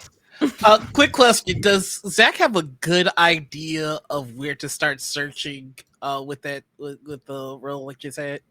I mean, Jaeger Swamp is directly north. And Zach, nobody knows the only person that knows the terrain better than you out here, aside from Michael Yin, is Piper. Okay. Your job to protect Silvercreek. You know gliders, sands, grass trees, the flats, Jaeger Swamp, Red Jaw Wilds. You know all of it. You know exactly where that is, how far it is, and the dangers that lurk therein. Yes, Grimscale likes to make his home. Old Rotjaw, north of Silvercreek, loves to make his home out there. But it's possible she's running straight towards it. But either way, even if she doesn't encounter Grimscale, Jaeger Swamp is dangerous when it's flooding.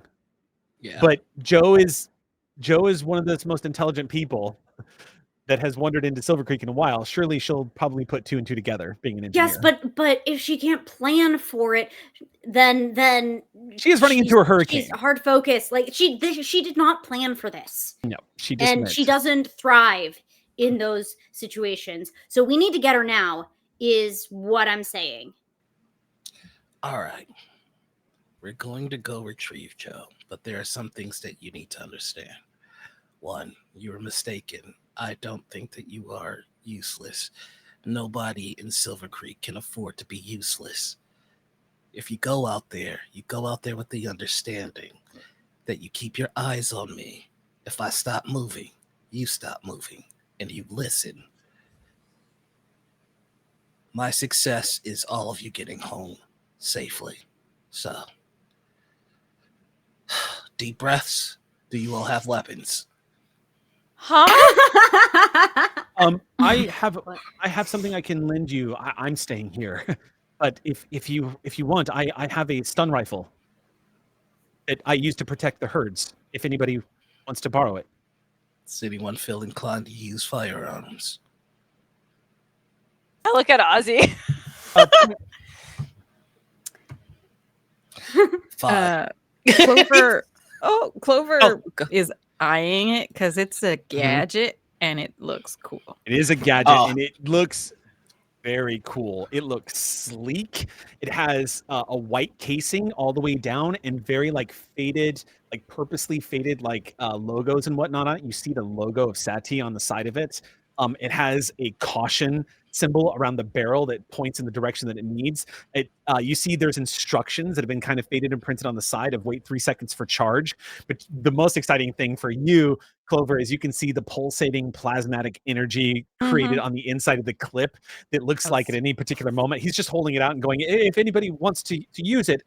I should say that it works quite well. Also, not sure how the technology works, but it's not conductive in water. you can actually shoot this electrical energy discharge and it will make contact with its target without actually causing ambient electricity to flow. I've never understood how it worked. It's a SAT device. Also worth noting too is the fact that it has an infinite charge, so it doesn't run out of ammunition. It does not work, however, on animals that are larger than a certain tonnage. I have not been able to affect animals more than 3 tons. They sort of shrug it off, much like a much larger animal requires a little bit more drug to knock them out. This doesn't necessarily knock out things that are too big. What's up? Dahlia like raises her hand at Dr. Yen, like Yen looks over and says, yes. have anything lighter? I don't. Piper would be the one to talk to when it comes to the armory. She's the one that controls all the weapons here in Silvercreek. But that's who we're trying to find. Piper? Oh, I think she's supposed to be at the gate. Is she not at the gate? Just kidding. We're gonna go find Joe first. Oh. If you need like equipment or weapons, I would say look for Piper. Skystone has all of the weapons in Silvercreek if you need to get equipped or anything. Okay. I look at Zach. I'm going over there. I'm getting weapons. Wherever we go together. Has Clover grabbed the rifle yet? Yes, and she turns to Zach because she's going to need some help. Like, I'm hoping there's a strap and you can just strap it onto my good shoulder. And then can someone please also sling my bad shoulder so I'm not yanking it around in the rain? So I'm basically going to have like rifle on this arm and then just a sling. Clover takes your hand and goes, check this out. I love this. This is my favorite thing about this gun. He presses a button on the side and you see this band of this ribbon of energy just go. Stop it. This like force field just immediately turn into a strap that comfortably fits and adjusts to you immediately. It fits over your arm. Why do I the know, butterflies hate technology? This is the coolest thing ever. Oh my God, I don't know. It's so amazing to hear you say that. I don't know. Let's get the rest of you armed up. And we're gonna head over. We're gonna head over basically to the armory. When you head over to the front gates where you see Piper, she's giving a couple of directions to a few of the militia members. You see Tara taking orders and she nods to you, doesn't stick around to talk, and immediately dashes over getting the orders from Piper. You notice that Piper looks shaken and she's tapping her necklace as one of the people like runs away and she just goes, Zach, hey, you okay? Everything good? Everybody armed? She looks over at Dahlia and says, what's going on? Are you guys going out? We lost one of our own, Joe. You're looking for Joe. She ran out the front gate. She nods. Yeah, I saw her go. You're going out after her? What do you need? Why she ran? I'm not sure. She said something to me, but I couldn't understand her. She helped me. Something happened, and she helped me, and then she ran out the front gate. She said something about needing to get as far away from Silvercreek as she could. Understood. We're gonna go get our equipment, then we're gonna take care of everything. What do you all need? Tell me what you need. Light weapon. Right. She turns and looks at you and she says, Dahlia, I can't stress this enough. SATI equipment does not just spontaneously return to us. Don't lose it, okay? Silvercreek only has so many of these things. I didn't lose. Okay, I lost the last one. I'm sorry. Okay, yeah. No, it's fine. Just don't lose this one. She Okay. pulls out a small, what looks like a discharge pistol of some kind. It looks like it's made out of pure chrome. Has a sleek design. She hands it over to you and you see it immediately light up with red energy. And she goes, that thing does not stun, so don't use it unless you absolutely have to. Okay. She hands it to you. So let me give you some of the stats for the weapons that you've got. Yeah. So Dahlia, the pistol you have is an energy pistol. It only does 2 damage, but it immediately gives you an asset when you use it, whether you're trained or not, because it auto targets. So good news is I am practiced in light weapons. So then this will immediately drop the difficulty by 2. No, by 3, because it's a light weapon. Light weapons automatically give you an asset for being a light weapon because they're easier to use. So it drops for being a light weapon, drops because you're trained, and then drops it further because it has auto tracking on it. So using this laser pistol thingy that she gave you, it drops the difficulty to shoot things by 3, but it only does 2 points of damage. So keep that in mind too. Which is, by the way, not a small amount of damage in Cypher system. 2 points of damage is nothing to just shrug off. It's 2 points of damage. Okay, the rifle that you were given, Clover, this is a medium weapon, does 4 points of damage, and all of its this is unique in that if it strikes a creature, it automatically causes them to become impaired for 1 round. So it doesn't require them to drop in their might points. In this case, against it is worth noting that that NPCs and animals and monsters and all that stuff in Cypher System do not play by the same rules as player characters. They don't have pools. They don't actually suffer impairments. So this would actually increase the difficulty for it to actually strike at you. It ease the difficulty for you to hit it, that kind of thing. So it's a good thing. And it does 4 points of stun damage. Okay.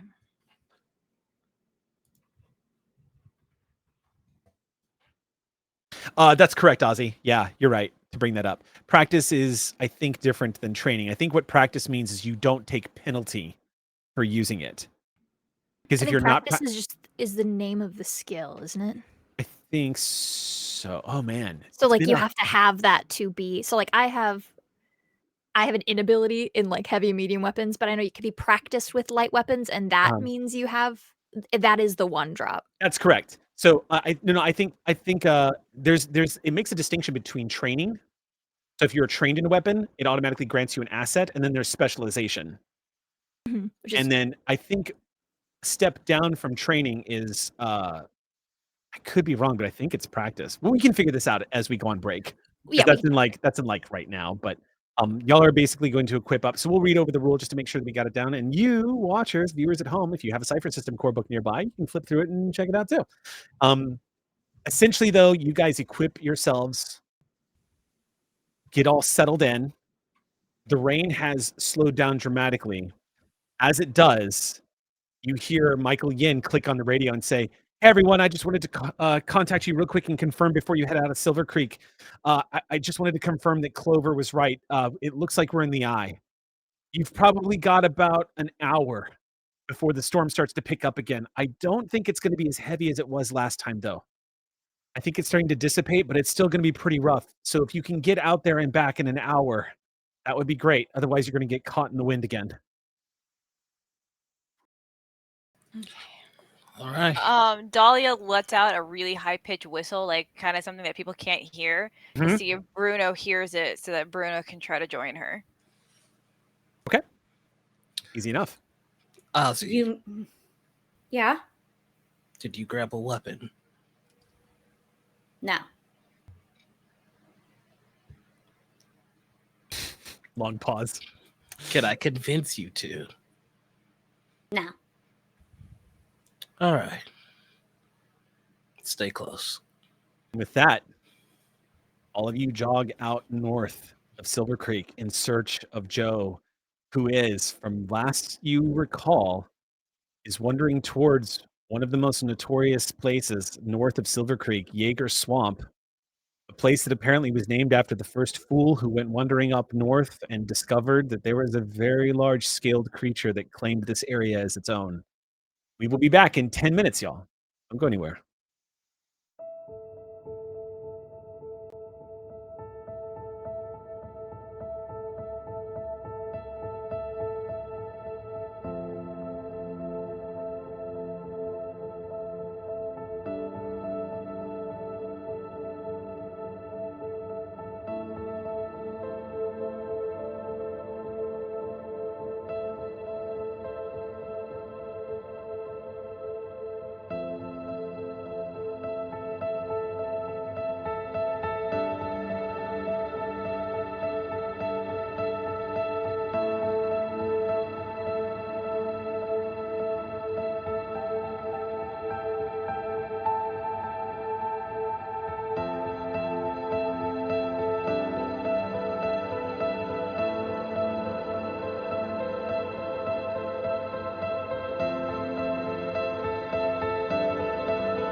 Welcome back to Chapter 5 of Legacy of Silvercreek. We're going to jump right back in where we left off, which is a very calming place of running out into the aftermath of a hurricane, into the great wilds of the Cretaceous period here in Earth's prehistoric past. By the way, we are tracking that there has been some. Thank you for being patient, because we know that there's been some blinking and blink outs with the technology. Just pretend like that's just part of the storm that's blowing outside that's causing a Time disruption. And yeah, it's a time terror. So we're gonna go ahead and start where we left off with all of you getting equipped. Just as a quick reminder, so that everyone who is tuning in now and you're wondering where we ended up with that, a quick snapshot of how Cypher System works with its skill sets. If you are practiced in any skill, it means that you can roll for that skill without any penalties whatsoever. You're practiced. If you are not practiced, you're considered to have an inability. So if I was to sit down and play a piano and I was practiced, I could do scales. If I sat down to play a piano and I wasn't practiced, I could guess at scales and I would fumble through that. The step above practiced is trained, and that's where you get a reduced difficulty by 1. Beyond trained is specialized, which will reduce the difficulty by 2. So that all coming into play now, as we all have an understanding of what it is. It also, by the way, Noir, this is one of the reasons why it's actually quite rad that Karn are, I believe, practiced in all weapons. You can pretty much pick up anything that is capable of being used as a weapon, and you are not at penalty for using it, which is pretty rad. All the different types get those unique abilities. So, that being said, you all have run out the gates of Silvercreek in search for Joe. Here's what you know. Based off of what Piper told all of you, Joe was fleeing Silvercreek and was trying to get as far away as possible. What you know about probably the most useful tracking that you have to help find Joe here, aside from the fact that you have somebody who is very familiar with Joe and knows how they think, Ozzy, Vern is going to be incredibly useful to you in tracking the direction and whatnot in which Joe went. Now, the good news is because the ground is the way it is, I'm going to go ahead and make the call here that I'm going to ease the difficulty in finding Joe tracks. Right now, the grasses that are near Silvercreek are pretty dense and pretty tall, but not so much that you can't see some of the ground to get an idea. Not only that, but you're going to get a further asset because Dahlia was able to pinpoint the direction and pace in which Joe was moving.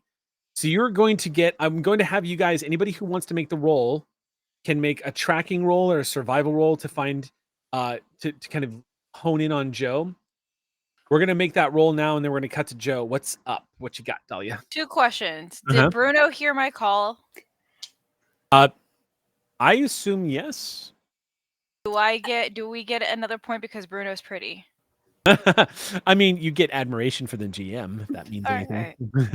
It's For what it's worth, the only thing worse than being in this storm, which is, for the record, the worst thing ever to have happened,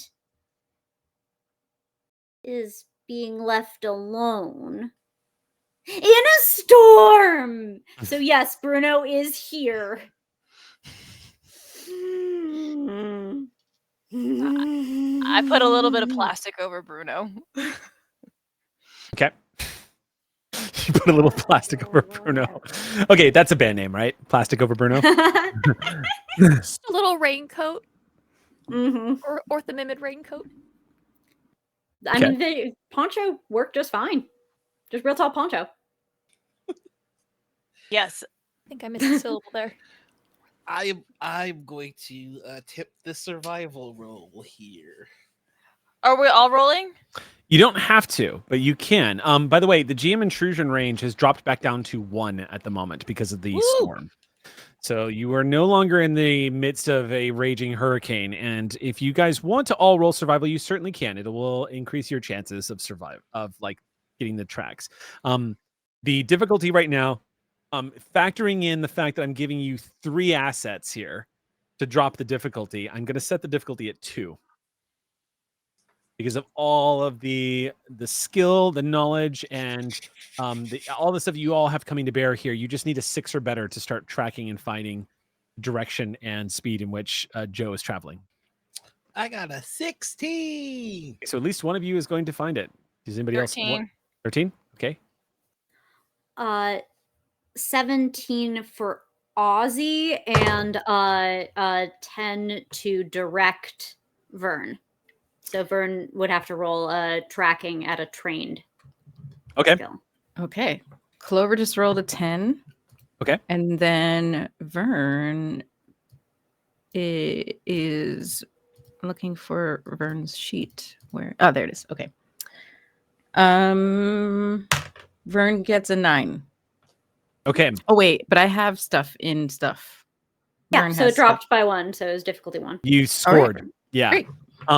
It's easy enough because Vern is literally like screeching and like pointing Vern's nose. Like, Vern, you are having an immediate reaction of you know that Ozzy wants to find Joe. Yeah, absolutely. That much is obvious to you, and there is this excitement brewing up inside of you because you can smell Joe. You can spot Joe's footprints. You know exactly which direction Joe went. And you are excitedly like pointing you're basically acting like a pocket pointer, just kind of like angling yourself in the direction. Yeah. Nose pointing towards Joe direction. Ozzy, anytime you start wandering a little off the just a little bit out of the trail, Vern sets you right. Okay, kid, a message received. Okay, this way. Got it. Okay. Being very pushy. Got it. Okay, sweetie. Okay. I don't want to step on your excitement. I appreciate. I know. We gotta find. All right. So the lot of you begin to trudge forward north. Cut to where we left off. Last time we saw Joe, she was running off into a dangerous storm. And where we pick up now is the rain has, where you are, Joe, the rain is not stopped. It is still quite constant, but it is no longer a slashing rain. And the wind is just causing the grass to sway. Looking up into the sky, you can see a little bit of the lighting. It looks like the clouds are not as dark and ominous as they used to be. You can actually see some pretty incredible cumulus clouds overhead, and the sunlight catching a little bit of the tops of them as they stretch miles into the upper atmosphere of the planet. It's beautiful and terrifying to see the size of the storms here in the Cretaceous period. This is what you've known most of your life, though. However, this is your first time outside of Kaleno City, experiencing one of these close to a coastline. Y'all are near what's called the Draco Split. The Draco Split is a huge body of water that divides this portion of Laramidia with the other portions. One day, this is going to become the west coast of North America. Today, though, it's an inland sea into this stretch of land in this primordial world. And your proximity to it is giving you a good dose of how wild things are out here so far from Kaleno City. You've started to notice, too, that your feet are making squelching sounds as you're starting to tread into mud. When you hit about 1,600 steps, you find yourself slowing down and coming to a stop and just catching your breath. The device is glowing, but it seems to be inactive. Doesn't seem to be having any effects. It doesn't seem to be doing anything. You're a real pain in my butt, you know that? She says, like, into the backpack. Yeah. There's just a gray curtain of rain in front of you and behind you. Is there any way that Joe could, like, I don't know, like, looking back at Silvercreek, she's trying to see if there's any way that she can gauge if the time terror has lessened, because she has no clue. I'm guessing she hasn't had any more weird time visions on this run. So the incredibly disorienting thing about time terrors is if you were standing a foot away from one and you're on the outside, you wouldn't know it No was idea. there. Cool. Okay. The only indication that it would be happening is if you were able to look into it and see what was happening inside of it, but they make no noise from the outside. Okay. if this hurricane had been happening inside of a time terror, you would never hear it. So as you look back, it takes you a moment, Joe, to realize, like, oh God, I'm not going to be able to tell. There's no way. Yeah, There's no. no way I can tell if this had an effect or not. But she has not experienced any more time visions on this run, correct? You have not. No, not at the Okay. moment anyway. So I'm in the mud. Yeah, you're in the sitting rain. here. The grass is about knee height. You're just catching your breath. The rain is coming down at a mild angle, and the grass is like swaying and whatnot. The mud's pretty thick out here. Is there any like stone outcropping or just like a big rock or a boulder? I'm assuming I'm not in the trees. Make me a perception check. Okay. So that's an intellect-based skill. All right. I don't think I have. I mean, no, that's like in scientific investigation. That's not going to help me here. Difficulty. I'm going to set the difficulty here at, considering the environment that you're in right now, I'll set the difficulty at 4. So standard difficulty. You need a 12 or better. Okay, I'm gonna. Cause I went my XP spend. I upped my edge and intellect, so I'm gonna spend 1 intellect and drop it down 1. Oops. So 12 drops. Okay, so that drops down. You need a 9 or better now. If you drop it down by 1, yeah. Yeah, 9 or better. And we'll see what happens. 3. She doesn't see anything. You see what looks like a large stone that is just kind of sitting out in the middle of just this plot of mud. So I'm just it's like field, right? Like I'm not near any. Largely, yeah. That you can tell. Okay, cool. The only thing aside from that stone, all you can see is just like rows and rows of grass and thick mud. Okay. So I think, man, she really like that was the end of her plan. And like this is where she starts to stutter, is like she's able to do like one impulsive thing if she can rationalize it with the plan ongoing, and like this was the extent of it. And now I think at this point has the she's observing things that she can. The rain is not quite as intense as it was before. She has not had any more visions. The device seems to be semi-inert. And like that's as far as she is. I think she just turns and stands and looks back at Silvercreek and just gray rain. You don't see anything beyond about 45 or 50 feet. You cannot see beyond the curtain of rain that falls. Okay. Just like on the just total off chance, she's gonna yell at the top of her lungs for Atticus and just see. Shout out, Atticus! She can get over the rain. Yeah, just give like 1 or 2 shouts just on the off chance. Okay. That he's out this way. That stone that was a few feet away. You just see it suddenly go and like pick up and start to pivot a little bit. It settles back down, but it reacts to the sudden shocking sound of you screaming. She apologizes and then she goes, "Oh, actually," and then she realizes she doesn't know if that's a dangerous thing, and then starts to like taking steps backwards. This is known as Beelzebuffo, also known as the devil toad. This is a 3-foot diameter toad from the Cretaceous period that you see sitting there. They are notorious for being incredibly pissy. Very large, very fucking irritable toads.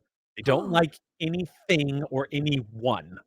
And as you make this noise, this 3.5-foot wide frog, this toad, rather, just gets up and shuffles over and settles back into the mud. And you see these great big eyes on this thorny back, spiny body just kind of blink in and out. The thing is huge and terrifying looking, but you know they will not bother you if you don't go bothering them.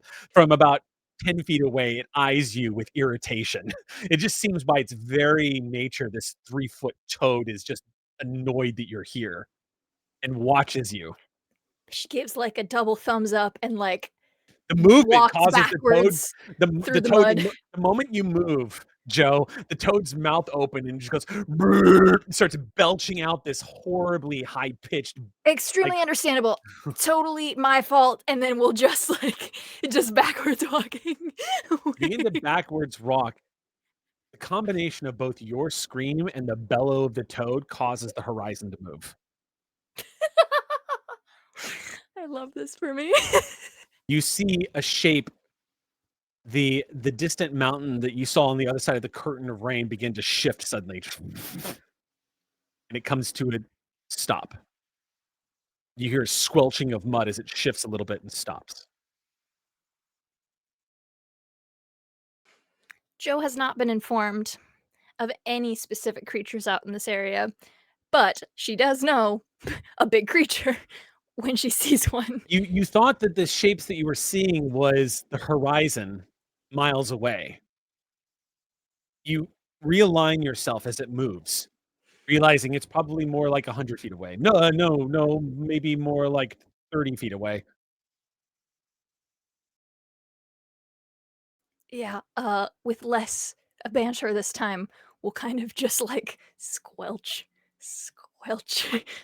Make me a stealth check, please. Okay. All right. That is going to be that's a speed check. Mhm. As you were stealthing. I'm going to go ahead and spend that GM intrusion that I banked.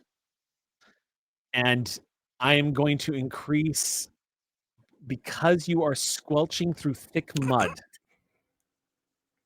the increased range to the GM intrusion for this particular roll is going to jump to 5. Now, it's Yeah, like an that checks out. intrusion looking for an intrusion. So That makes basically, sense. all I'm doing is I'm increasing the odds of failing terribly. But I'm giving you Yeah. a chance to completely dodge the intrusion.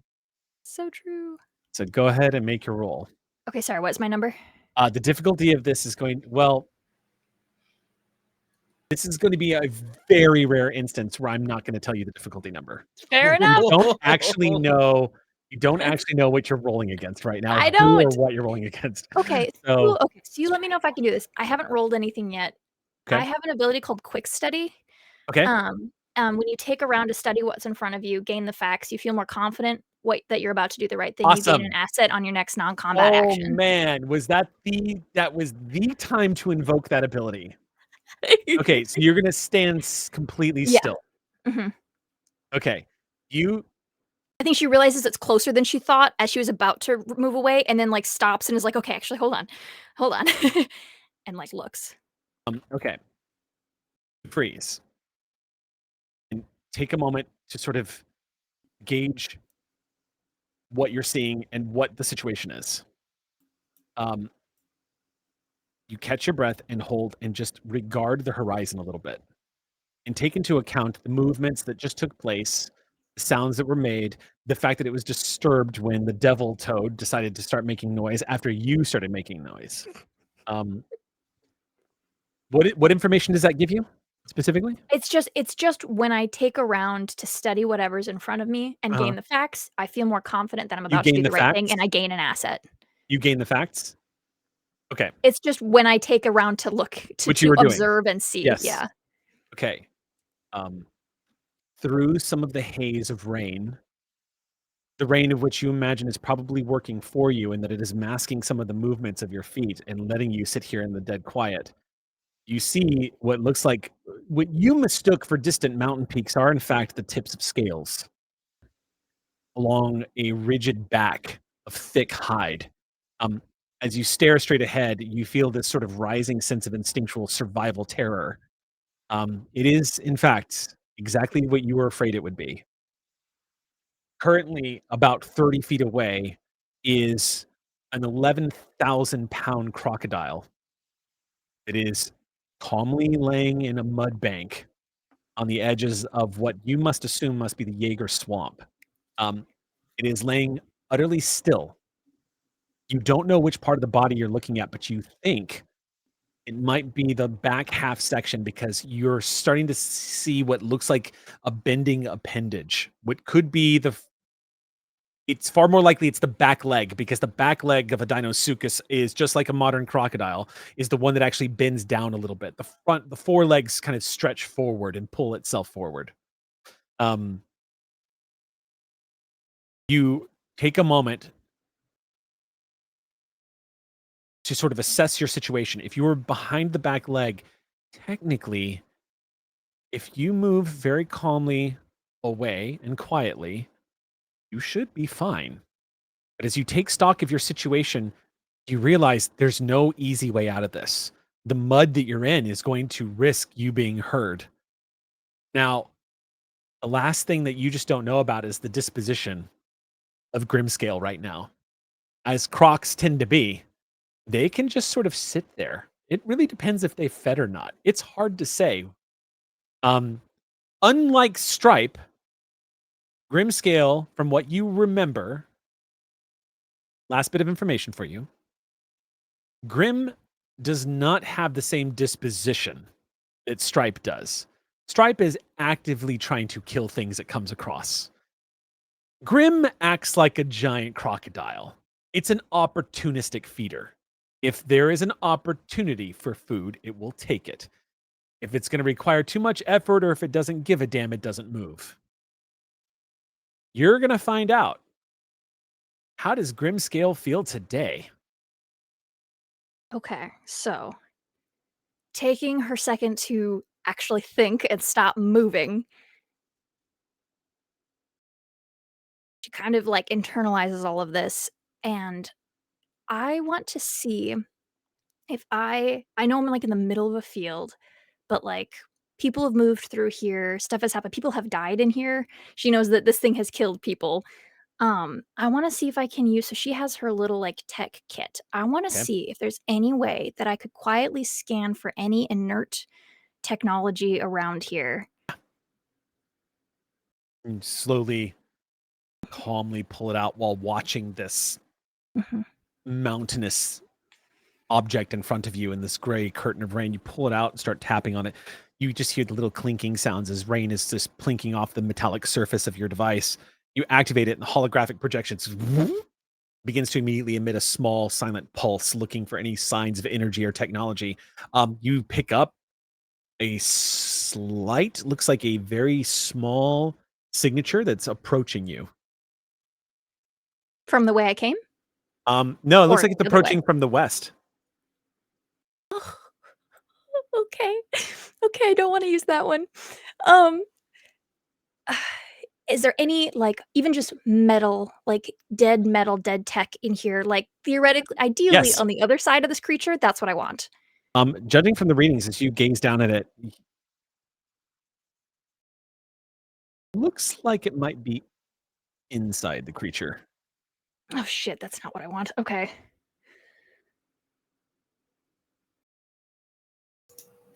That's where I left my iPhone. Hey, you know where I bet you could find an extra iPhone? At the bottom of a story point. This is true. Okay.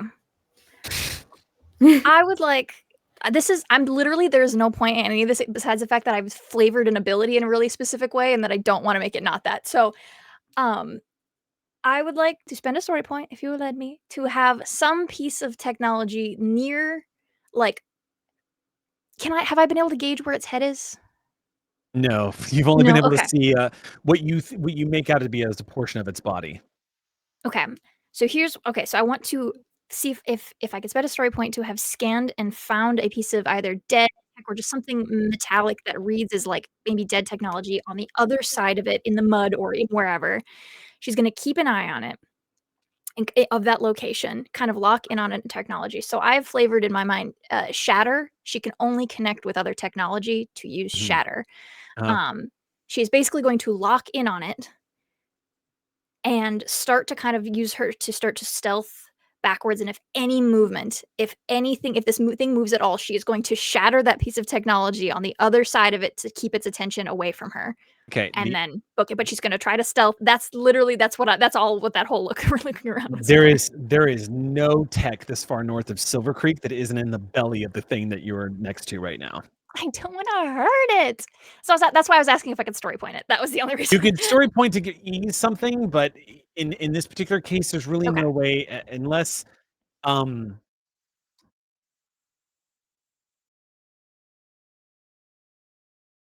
actually,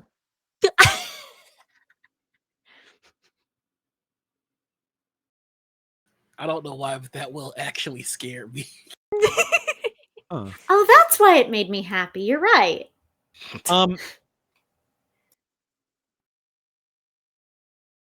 Yes, you are detecting a piece of tech. About, I would say, maybe on the other side, if this is in fact Grimscale, as it seems to be,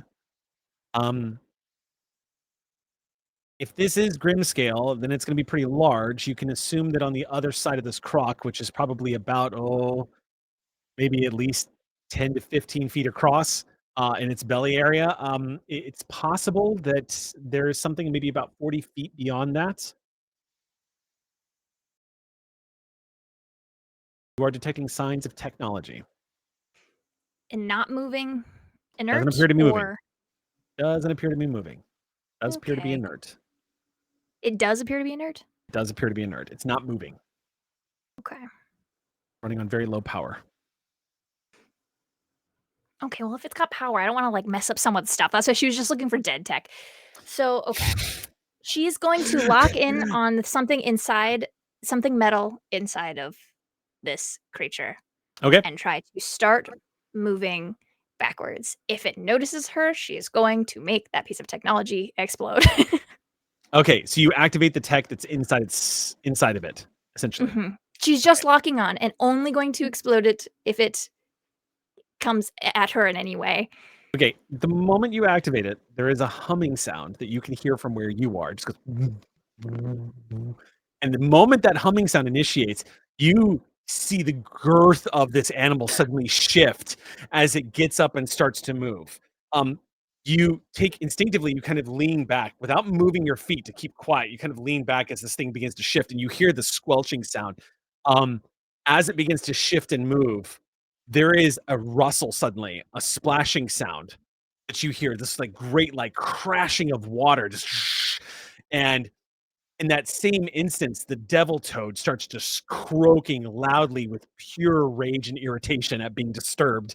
The toad kind of shifts and almost aggressively kind of like snaps at this giant moving croc, because devil toads literally, I cannot stress enough, do not give a fuck.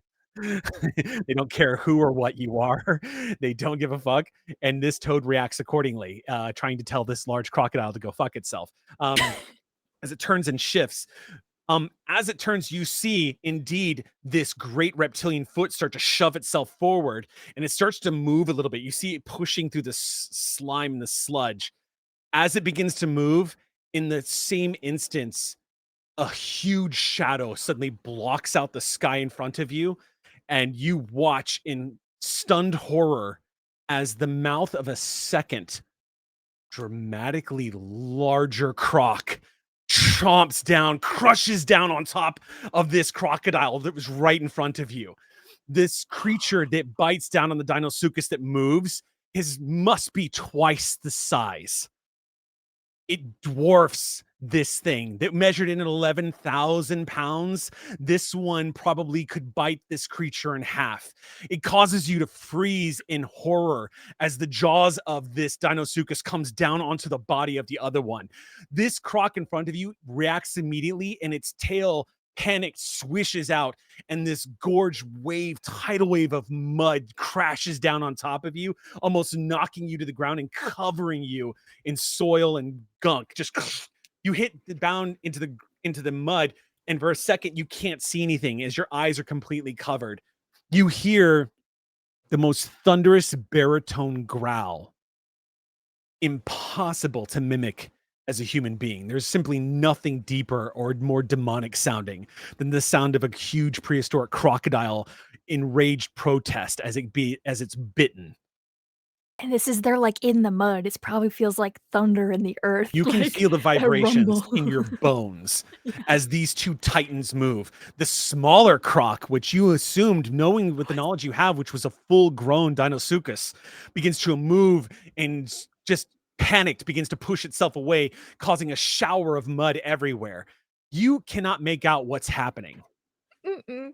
When you finally start to, like, lay still for a second and pick yourself up, you start pulling yourself out of the mud. You're practically like chest deep as you're pulling yourself out, just pulling yourself away. And you see the creature that was in front of you is not there anymore. None of them are. It looks like both of these creatures have disappeared, but you can hear them amidst the fog, the rumbling, this demonic growling sound, and then sickening crunching.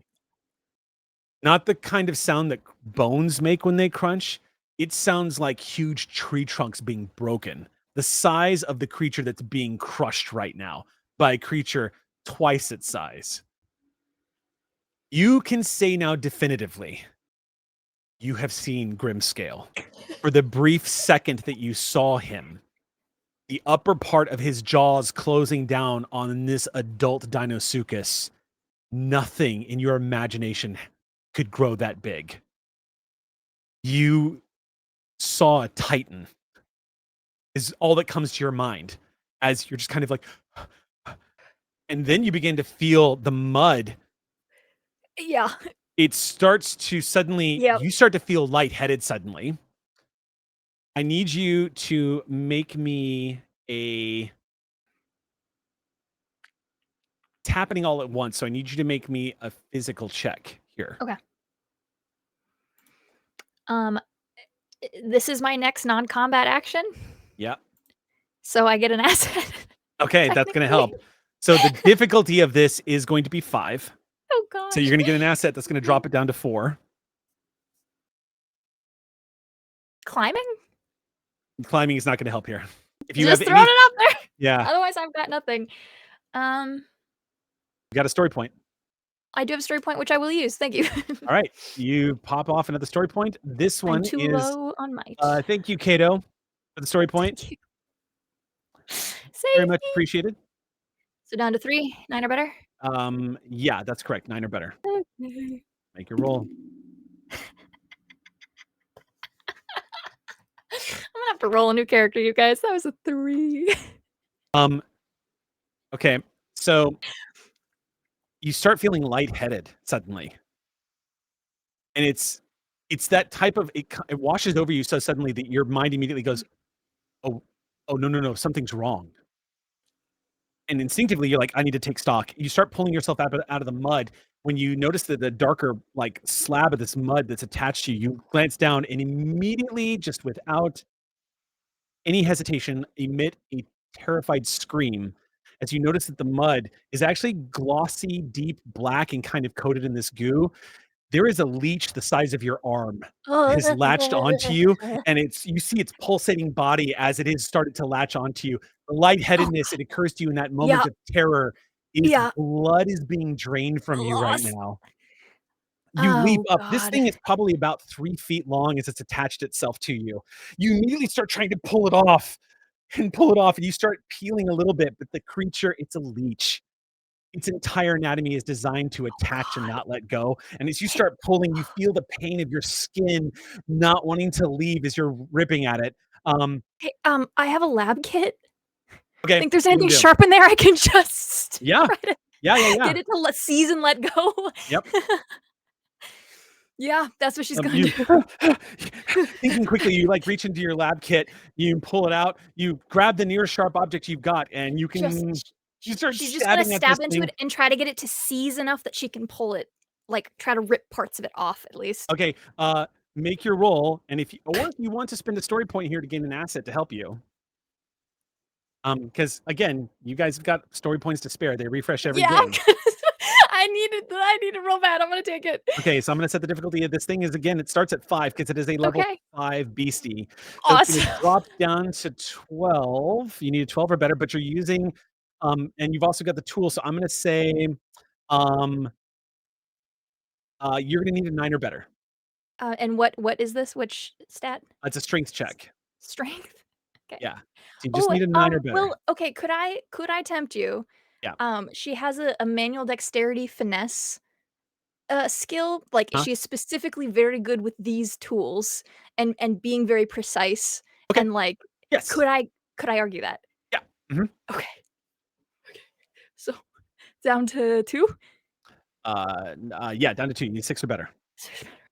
Come on, Joe. Come on, we're using tools, you know. Let's do it. 12. No, 12. You steady your breath. The panic inside of you, you realize your heart beating faster. You're starting to panic. You're realizing all of a sudden you need to conserve blood. You realize that you need to keep calm and get this thing off of you as quickly as possible and as efficiently as possible. Panic You and fear are immediately irrelevant activate- right now. I just need to deal with this. You immediately activate a laser cutter. Just start. You start disenchanting this thing. It starts becoming you basically like yummy food, but not if it's going to burn me. It starts to sort of like peel off. You manage to start peeling it off. Just as it starts peeling off, you just see its body writhe backwards, and as it does, charging right out of this gray curtain of rain is a very irritable, very protective-looking 13-ton Triceratops that just comes.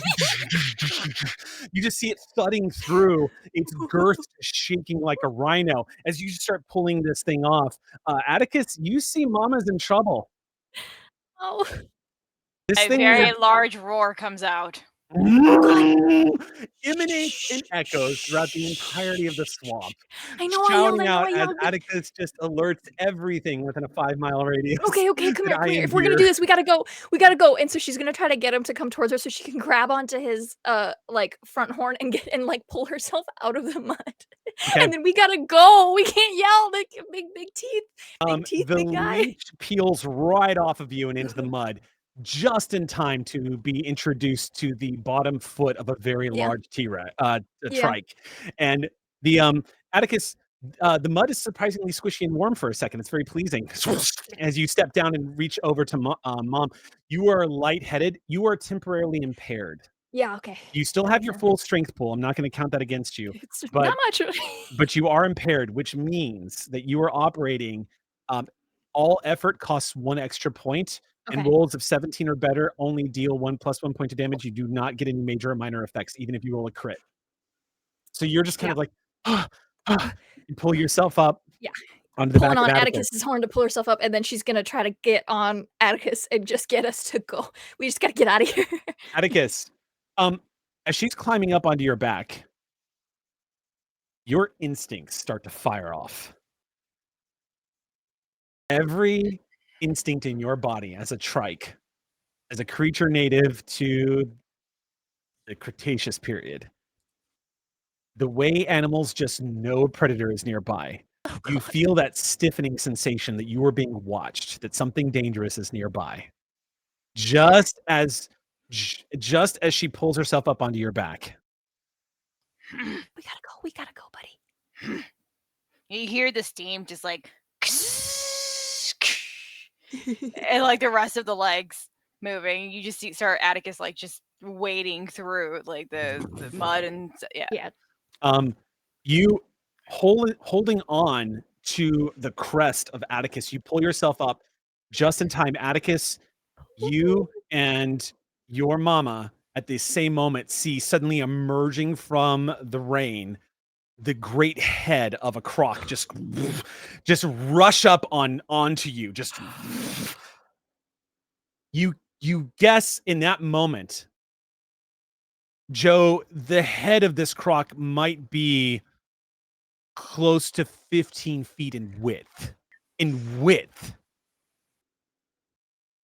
don't know how long it must be, but the immensity is almost mutated. You've never seen a creature this large as it comes barreling out of the darkness at you. It looks like something out of the island of Kong as it comes emerging from the dark, but it stops. Can I cause a tummy? Oh, I was like, I want to cause a tummy ache if he gets any closer. It stops. His mouth is open, and you hear this hissing sound as it stops. Its mouth widened, almost threatening, like it wants to go in for a bite. However, even a creature of this size knows a trike when it sees one, and you see Grim stops about 20 feet away from Atticus, his mouth just hovering open.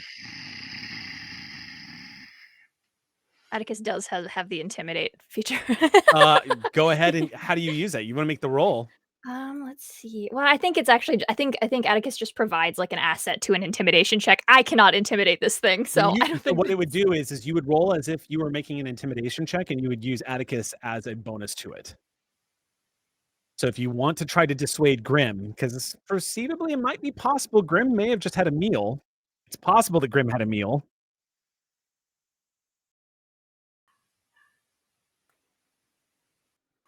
Maybe we do it. Maybe we can do a twofer here. Okay, what would you like to do? If I can find that piece of tech inside one of these guys' bellies and try to get like do a little shatter at the same time, have Atticus kind of roar at him. Which is what Maybe we can Shatter do allows like you to activate the tech. Is that correct? Shatter isn't I'm flavoring it incorrect. Like shatter is just it makes something explode. Oh, okay. I have flavored it that she can only do it with tech.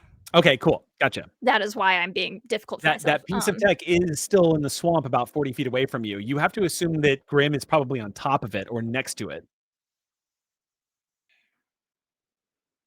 If it makes you feel any better, Caitlin, as a player, I'll tell you right now, you don't have an explosive that's going to hurt Grimscale. Okay. It is throw like him off enough. Yeah, because I know that you are having hesitation, but I feel like it's because I'm failing to describe just how incredibly big I'm not gonna hurt this it. Okay. croc is. Okay. Dinosuchus typically in prehistoric times could grow. They weighed up to 11,000 pounds and could grow up to 40 feet long. You might guess that this Dinosuchus is twice the size, probably closer to 75 feet long, probably closer to about double the weight.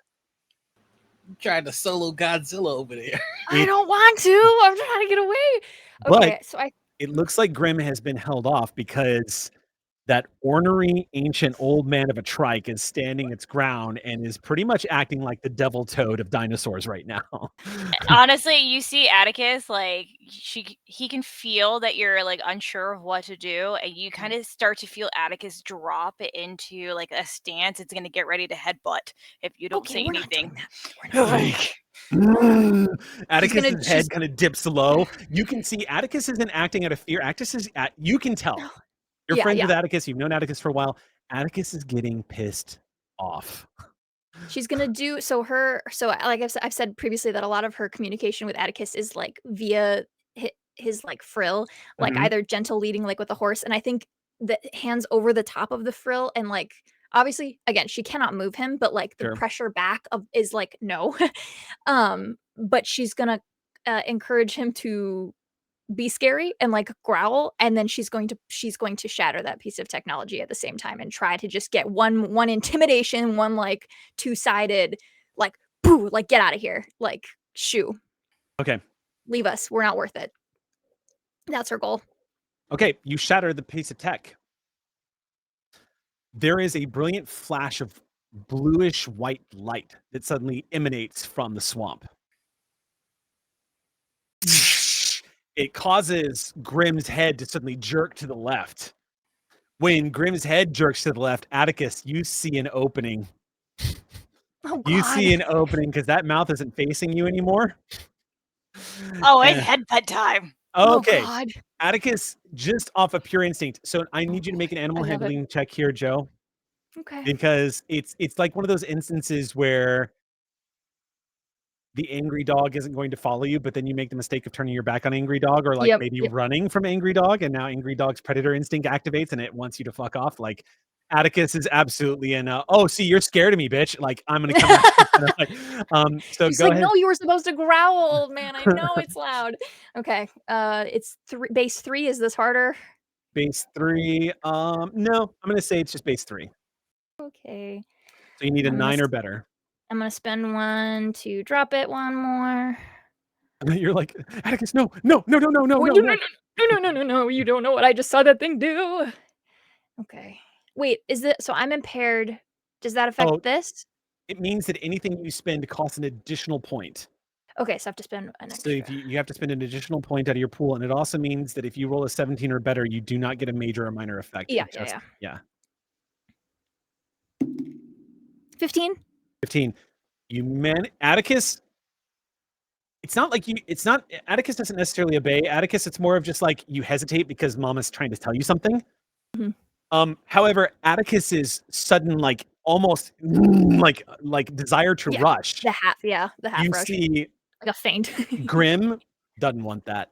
You see the head of the croc suddenly turn left, and Sass. it becomes crocodile sass. the explosion, and the angry trike causes disinterest. And Grim just.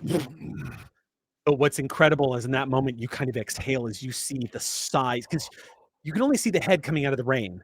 But as it turns, you see the body as it begins to turn away and head back towards the water.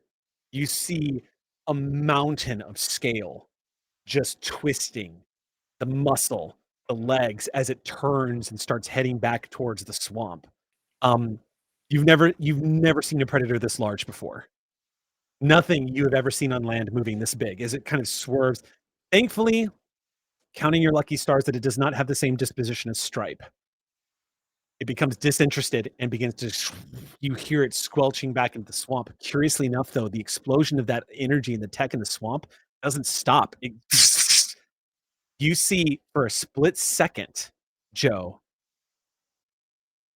a humanoid shape form out of the light, and you hear a voice go, and it shorts out, and light fades away. So it's like 40 feet away from me? Yeah. You are catching your breath. You were damn near close to fainting. You had blood drained. You've encountered Grim. Yeah.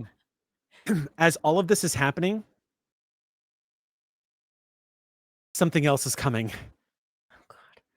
And immediately your mind just goes to, God, now what? Yeah. For the record, Atticus stands up like super proud, like as tall as he He's could be. He's a big boy. He's like 10 feet tall. Emerging from the curtain of rain just before you lose consciousness. Good. You think hallucination has overtaken you as you see running through the curtain of rain holding a weapon, Zach, before tunnel vision. Atticus, take the wheel. Good tracking, and the fact that there was a big electrical storm and a big trike to lead the way. You all find yourselves running up on Atticus, who recognizes all of you. Atticus, you remember these, especially remember Ozzy. The group, all of y'all arrive running up onto Atticus. You just charging out of the rain. Atticus lowers his head because he's looking for Vern to make sure that like Vern is around. What's Vern do? Well, Ozzy question. Are you wearing like any rain gear or hood or anything? Oh wow, that would have been so smart. Are any of us? Zach is. Dahlia and Bruno are. Can we just say that we put on rain? Okay, cool. Then Vern will either be Ozzy's choice, dealer's choice. Vern will either be right inside the collar or on top of your head. I like, okay, so I didn't bring a rain thing, but we can say I had a hoodie because this is a thing that Sam, who doesn't own a raincoat or an umbrella, does. They'll just put on what? For the 2 times it rains in LA? Exactly. So I don't have one. I just get rained on. This is the sensible thing to do. Get him. But in an attempt to ameliorate that, I will just wear a normal hoodie, which if the rain is light enough helps, and if the rain is heavy enough, the other thing. Weighs you down. So point being, there can be a hood with 2 heads in it. Yep, great. Then, double head in the hoodie. So that's where Vern is. Peeking out. Okay. You see, it looks like Joe has blacked out. She slumps over the crest of Atticus, who is watching all of y'all. Probably under it, actually. He's that That's big that true. she probably Yeah, is like you just like probably right slid under the crest. Yeah. Nice. You actually, honestly, you might just see Atticus. There's a chance you might just It's true. see You probably Atticus. see a pair of legs just popping out from underneath the side. Yeah. Zach is gonna head over to Joe. As long as Atticus permits. Yeah. The trike looks protective. Hey, A lot buddy. of that today. These are friends of mine. It's cool. See, Vern's cool with him. I know Vern's cool with everybody, but like definitely super extra cool. Like You see Atticus's head sway to the water to indicate like what is going, like what they just saw, and then like looks back at everybody else and kind of like starts to like move towards you guys. That looks like so. What it Angry looks like gruff at the water. Like So what it looks like to "Phew." y'all, what it looks like to y'all is that Atticus looks agitated. Like they don't look like they're necessarily agitated with you guys specifically. It looks like Atticus does not want to take their eyes off the water. Like your distraction kind of makes Atticus nervous that Atticus hasn't watched the water line in the past 20 seconds. So Atticus immediately shifts back, which causes you all to draw attention to what's going over there. Immediately, I'm going to say just instinctively because of your survival instincts, Clover and Zach both of you have this instinct watching the dinosaur's body language. Both of you have this instinct that something is. There's also the electrical storm that you see flickering in the rain about 40 feet away. But what both Clover and Zach are going to notice is there is a deep, smooth groove, like ripping of the mud. And both of you, neither one of you has to make a roll to see that something really big just moved through here. I'm actually going to use my Discover Dinosaur ability. Okay. This lets me scour an area within long range, searching for any signs of current or recent dinosaur activity. Okay. I'm just using this to get the full story of what happened here. You jog over to the groove and squat down on the ground. Really, what's tipping you off, Zach, is you had suspicions, but seeing the look on Dahlia's face, because Dahlia too has been out in the wilds, and Dahlia, your eyes are drawn to this groove, kind of confirms that you should check it out. As you move over to it and squat down and kind of touch the mud and look at it, the Grimscale was here. He was just here. Might still be here. You also see blood, and as you look up, you notice that there's some droplets of blood in that have collected in the mud. You see that strange electrical light that's flashing, and you too think you see what looks like a humanoid shape and static speech. The last thing you see is a really fucking angry devil toad about 10 feet away, staring daggers at you like, "Come at me, bro." This devil toad is the protagonist now of this episode. Sup, Fred? Question. Yeah, what's up? Looking out into the flash and seeing the humanoid, it goes away. Am I correct? It's flickering in and out of existence. I would like to use one of my powers abilities, Seeing the Unseen. I can automatically perceive creatures and objects that are normally invisible, out of phase, or only partially in the universe. Out of phase. Oh, interesting phrasing on that. amazing. Dahlia, do you need to spend anything for that? Oh, that's a good question. Does it? No. Okay.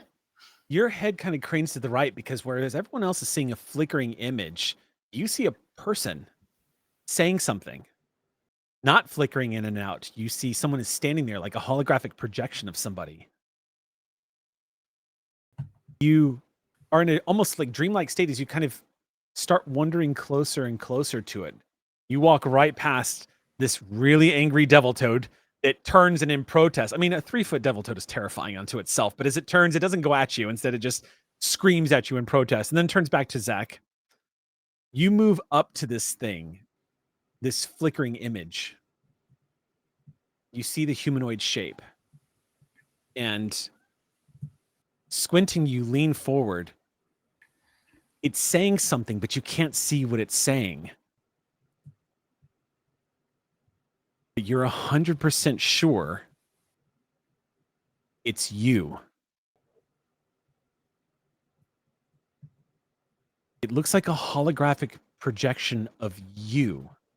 Your clothes are slightly different. And it looks like your hands are steepled, like you're trying to say something important, but no audio is coming out. Do my hands look old? You do look a little older, yes. This is exactly like my premonition beforehand. Does anybody see this? You all see flickering hologram that's sputtering to life, but it's been shorted out by the abilities of the tech that is currently unconscious on the back of a trike. So it's kind of like sputtering in electrical, just light. Yeah, some tech got hit by some lightning. News at 11. No. No. That's me. That's a bunch of sparks. Right? I look to Clover, who would probably know better about whether I'm missing something techie looking. White, chrome, old, steeple, hands. It looks like a looping message. There's no audio, but you're saying something that looks really important, like you're trying to say something. In other words, it looks like a pre-recorded message that only your ability to vision into these out of phase time anomaly is allowing you to witness. Nobody else seems to be able to see it. Is the tech like right next to me? It's like buried in the mud, but you can see it sparking. It's not in the direction of our very big friend, is it? I mean, pretty much everything in that direction. The Oh, sheer size of that croc. I Pretty much everything apologize in advance. I'm Uh-oh. doing the dumb. Do the dumb. Do it. I'll always tell you, always do the bad idea. I'm gonna go try to dig up the tech. Real Hey, you quick read- question. Yeah, what's up? Do I find the leech? You find what might have been a leech at one point. You suspect the other half of it is probably on the bottom of that trike's foot. There's a lot of gore too. Leeches, I mean, it's the Cretaceous period. They eat pretty well out here. Yeah, I'm immediately running over to Joe. Okay. Yeah, Joe looks dangerously pale. You can see her arm looks like it looks on first glance, it looks the way things like, do you remember whenever you were a kid and you maybe fell off of your bike and scraped up your arm or your hand really good? Yeah.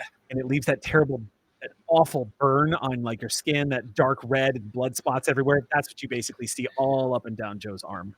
I think Zach would be familiar with this, and this is only if it's okay with you, Cynthia. I think at the same time, Zach would go, "We have got to get Joe looked at now." Yeah, Dahlia's not listening at all. Okay, Dahlia, make me a physical check here. Huh, While all this is happening, what is Dahlia? Not Dahlia? I'm sorry. What is Clover doing?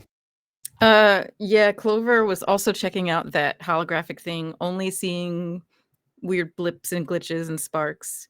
So you're standing next to Dahlia then? Sorry, is Dahlia separate from the group?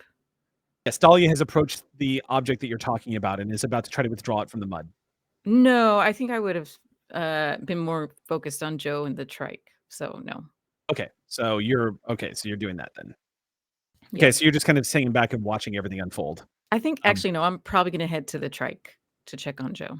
Okay, you see that Zach looks distressed, and you can see how pale Joe looks. Okay. Surprisingly, though, aside from that thing on their arm, Joe, she looks blessedly free of injury. Aside from that, it looks like she probably had a couple of really good scares and an encounter with a very large prehistoric leech. Otherwise, She's muddy and she's damp, muddy, but like she's covered in mud, just covered in gook.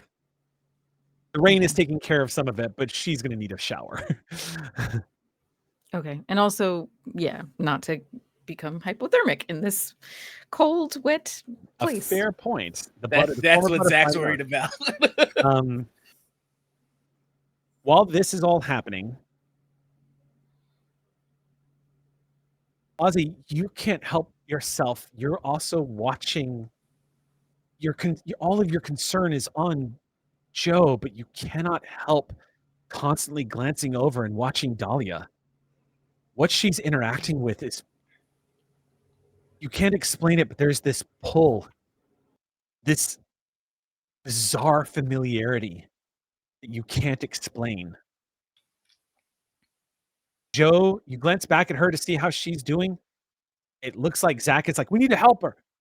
And like, you see striding up to them is Clover, like checking over Joe. Joe's muttering something in her unconscious state, but she doesn't have any injuries. She's just covered in mud. And you glance back over and you see Dahlia is reaching into the mud to pull this device out. Dahlia reaches down and just pulls out what looks like this weird technological looking device, something you've never seen before. It looks like some kind of projector, but it's damaged. It has like exposed, you can see a little bit underneath the superstructure, like exposed wiring or some such. But it also pulsates with energy that is very similar that you've seen before, that is used as a power source for a lot of SATI devices. Sort of that plasmic energy that is coursing through the stun rifle that Clover currently has. And Dahlia looks completely enraptured with it, like totally drawn into it. You see an image that is sputtering in and out of existence. And for a brief moment, you think you see it's also humanoid shape, but you can't see or hear it. But you feel this sort of understanding that you almost know what Dahlia is experiencing right now for some reason.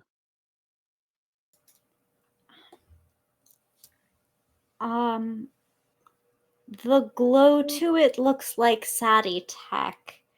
I know I don't have expertise. I have like lightsaber colors level of technological familiarity. So along those lines, it doesn't happen to be the same. Like, is it the same lightsaber color as the thing in my bag? I'm Oh, by the way, where is my bag? Is my bag here? I'm assuming your bag is. Oh, you mean does Joe. Joe have it? Yes, Joe has it. Okay, it hasn't exploded into timeliness. Doesn't look like it. Okay.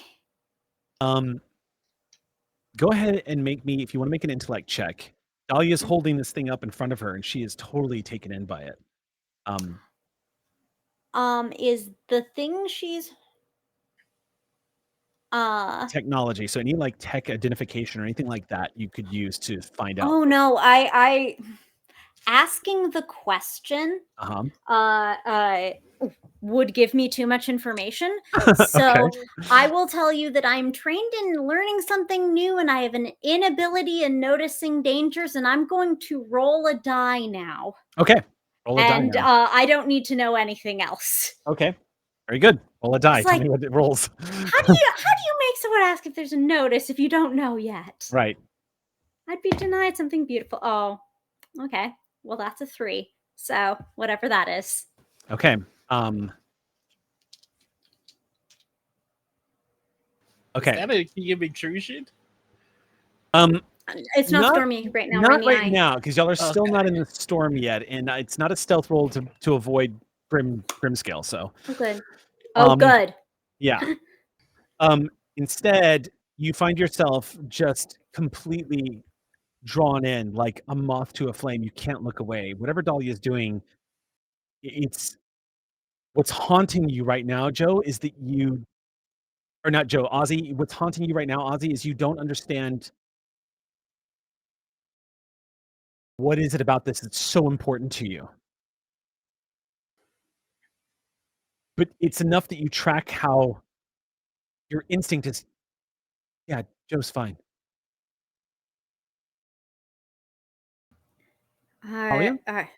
Dahlia might need help getting that. I mean, so at least someone should be watching her. What do you tell? We have to get Joe back. No, okay, so you start getting Atticus ready to move.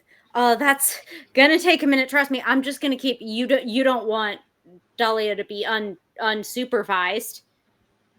At this point, I think Zach is taking off any extra layers he has and putting them on Joe, going, I need you people to listen. Exactly. Yep. So I'm just going to round her up and I'll be right back. Goes. Okay. In which case, approaching you, Dahlia, you become vaguely aware that Ozzy is standing next to you. And when you pull your eyes away just for a moment to look at Ozzy, the two of you lock eyes. And in that brief moment, inexplicably, the two of you, frankly, have an understanding. this is important somehow. Ozzy, you know that Dahlia can see this for what it is. And Dahlia, you know that Ozzy can see the importance of this for what it is. Maybe not what it is that you're seeing exactly, but that what you're holding is vital and that you need to see it. A connection. Like randomly saying a reference to your favorite childhood movie and somebody in that crowd knows exactly what it is and finishes the sentence for you. That's the sort of vibe the two of you are banking off each other. No one else in the world could possibly understand or put into words the thing that both of you are feeling. And in that particular moment, Dahlia, you suddenly realize, whether you knew this before or not, Ozzy is an Osteon and can feel the ebbs and flows of time as well. You feel that energy in Ozzy. Maybe it's not quite as practiced, or maybe it's not as tapped as yours. Maybe it manifests differently, but Ozzy can perceive and they get it. You're like me. Little lightning bolts next to your heads. I don't have nearly the pink hair dye. Thank you. That's not what I mean. We You have to can get see this, this. and then we have to go. No, hold on. Can you see this? It's not just flickering. Don't bullshit me. You can try. Do you have an ability at all, Ozzy, that you might be able to use? Something Oh, similar?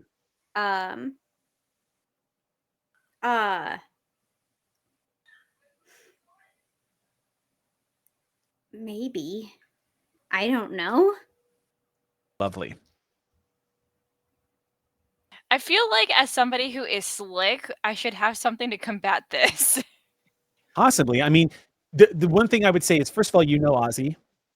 Y'all have known each other for some time before you left Kaleno. But the other thing too, Dahlia, is you know what it's like to be a young Osteon who doesn't know how to use their abilities or what it is that they're experiencing. It's possible that Ozzy just doesn't know how to tap that part of themselves, or they don't know that it exists. I'm gonna drop to a knee. I'm gonna put my hand in the mud. Do I find a smooth rock? Sure. Easy enough. Cool. Pebbled shore that's been flooded. You just reach down and dig it out. So you hear the sludge of the mud, and she grabs a really smooth rock, puts it in Ozzy's hand. You don't know where you know where this has been. We have to go. No, concentrate on this. Okay, I'm so concentrated on this rock. I'm the most concentrated anything has ever been. I am a paragon of concentration. Can we get out of the danger? You're doing a lot of this. I need you to do this. Close your eyes. Close your eyes. Feel the smoothness of the rock. Feel the grains of the rock. I need you to concentrate on the rock because I need you to concentrate on what I am seeing on this tech.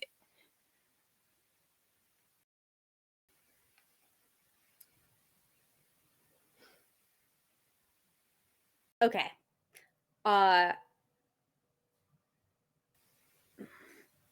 Hold this. I'm gonna run back and get my bag. Okay. You run back and get your bag. You pull it, you just reach up. You see Zach is trying to clear as much of that gunk and mud off as possible. Clover is trying to help too. It looks like the two of them are just tending to Joe. At this point, Atticus has started to really enjoy the fine grasses that the swamp has to offer. As this is all happening, you reach up and just pull the satchel off of Joe's body, pull it down. Quick question. Yeah. We were told we've got an hour to get there and back before we lose the Eye of the Storm, right? Yep. Mm-hmm. Yep. I think if it's okay with you, Sam, Zach is gonna grab the bag, fully intended to give it to you, but he's just gonna say, "We do not have time. She will die." Oh my god, I'm so aware, I promise.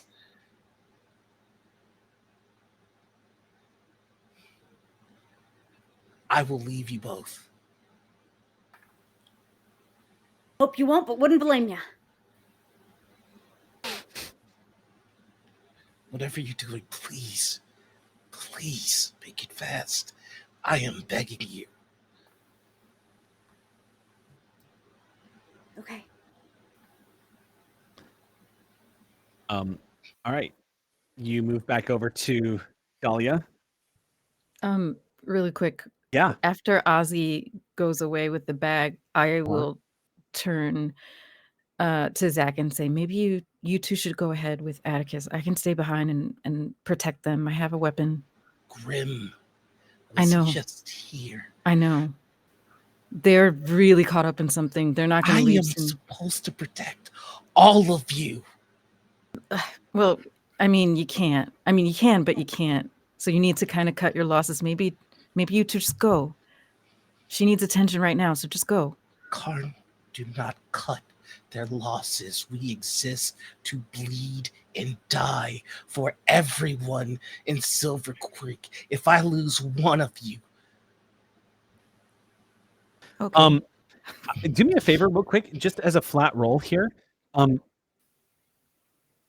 Clover, make me an intellect check. Okay. And I'm going to set the difficulty at this at 3. Okay. You just need a 9 or better. Okay. 11. Okay. Just as an RP piece to give you, as Zach feeds this to you, it does not escape you the sounds of past loss in Zach's voice. You get the impression immediately it's not ego, it's not authority, it's fear that you're talking to right now. Oh, she gets it. Yeah. Oh, she definitely gets that it's not ego, it's protectiveness. So it gives you to work with here as you try to angle for your position. Well, I don't know. I think Clover has an inability in social interaction, so she observes. So you don't a care. lot. You're like, your fear So, means yeah, nothing to me. Piss off. No, it's not that. I think she's cry just gonna. more, loser. By the way, Clover is on the ground because she doesn't have arms available to climb up onto the trike, so she's just helping from the ground. Right. Okay. I think honestly, in Cloverville, she's just gonna be like, "All right, do what you need to do," and she turns and goes to join the other two in the. Damn, just like that, Clover just pivots away from you and heads over to the other two. Yeah, and I'm gonna keep an eye out for Grimjaw. I keep saying Grimjaw. Grimscale. Good. Grim is what they call him from short. He's got all kinds of names. Grimscale is the most commonly used. Grimjaw is definitely used. You called him Rotjaw earlier, I did that on purpose. Hold on. which I remember Name. distinctly. Really quick, Good I name. think Stream crashed. Stream crashed? Oh crap! Oh snap! It did. Oh, Good catch. Thank you. We're back. We're back. Okay. Wow. I can imagine, like, I just want to make sure Grimjaw is nearby. Dead. The stream dies. We are now transmitting from inside Grimscale. Rocks fall, everybody dies. Right? Rocks fall. Everybody change your Everybody background to inside of a crocodile. Okay, I think we last left off with them with inability in social interaction. Okay. In which case, So in Cloverville. yeah. In Cloverville, instead of trying to explain it again, she's just gonna say, "Do what you need to do" to Zach, and then she runs towards the other two, keeping an eye out for Grim and having the rifle ready. Yeah, Clover pivots and just puts her back to you and walks over to the other two with purpose. Keeping Don't worry, Zach. Bruno will be with you. Bruno's right there. And keeping an eye out for Grimscale. Grimscale, you don't know if he's still out there. Hard to say. You've got a basic understanding of what may have happened here. You have the impression, off of what you gained, Zach. Off of what you gained, you know that there were 2 large croc boys that were just here. One of them bit the other one. Now, it's much more likely that Grimscale was giving a warning to the bigger one, that there wasn't actually a meal made of the other one, that it was also just piss off, this is my swamp kind of deal. So Grim could be around here still. 2 big old croc boys. In truth, you guys are probably not worth Grim's snap. However, Another- Atticus, if Grim decides to come back around, Atticus would definitely be worth a stab or two. Like, and we have a Joe on Atticus. yeah. So it's up to you what you want to do. But right now, everything is quiet except for the rain. I think all Zach can do is just he's gonna Do his... get off Atticus and make sure that Joe is secure. Okay, cool. And just turn to the rest of the group one more time and go, please don't make me make this choice. So over, as you're saying that, over at Dahlia and over at Ozzy, as Clover is walking up on y'all, what are you going to do here, Ozzy? Yeah, I run back. Because you've got the stone and you've come back with the satchel. Yeah. The stone, look, I'm gonna be honest, the stone isn't really my speed. Holding on to it because I was told to hold on to it, and I'll take orders when given in an authoritative manner, irrespective of the source. But I feel like at the core of it, the thing she's looking for with the stone. Look, let me make a long story short. I'm gonna activate this device. What? I'm gonna spend my 2 intellect points, so that'll just go right through my edge, and I'm going to the things that I've kind of messed with before, not like that You activate the device. You just pull it out. Mm-hmm. It begins to thrum. The moment it begins to thrum, you and Dahlia immediately see this humanoid form crystallize in front of you in perfect clarity. It comes into sharp image of what appears to be it definitely looks like a slightly older Dahlia, but something is different about this Dahlia. You thought you were looking at no pink hair. You thought you were looking at a future version of yourself. This version of yourself is not that far from who you are now. It just looks different from somehow. But what's different even more so is you can hear what she is saying on a loop over and over again, looping. You hear her saying, I don't know if I can stop them. I don't know if I want to.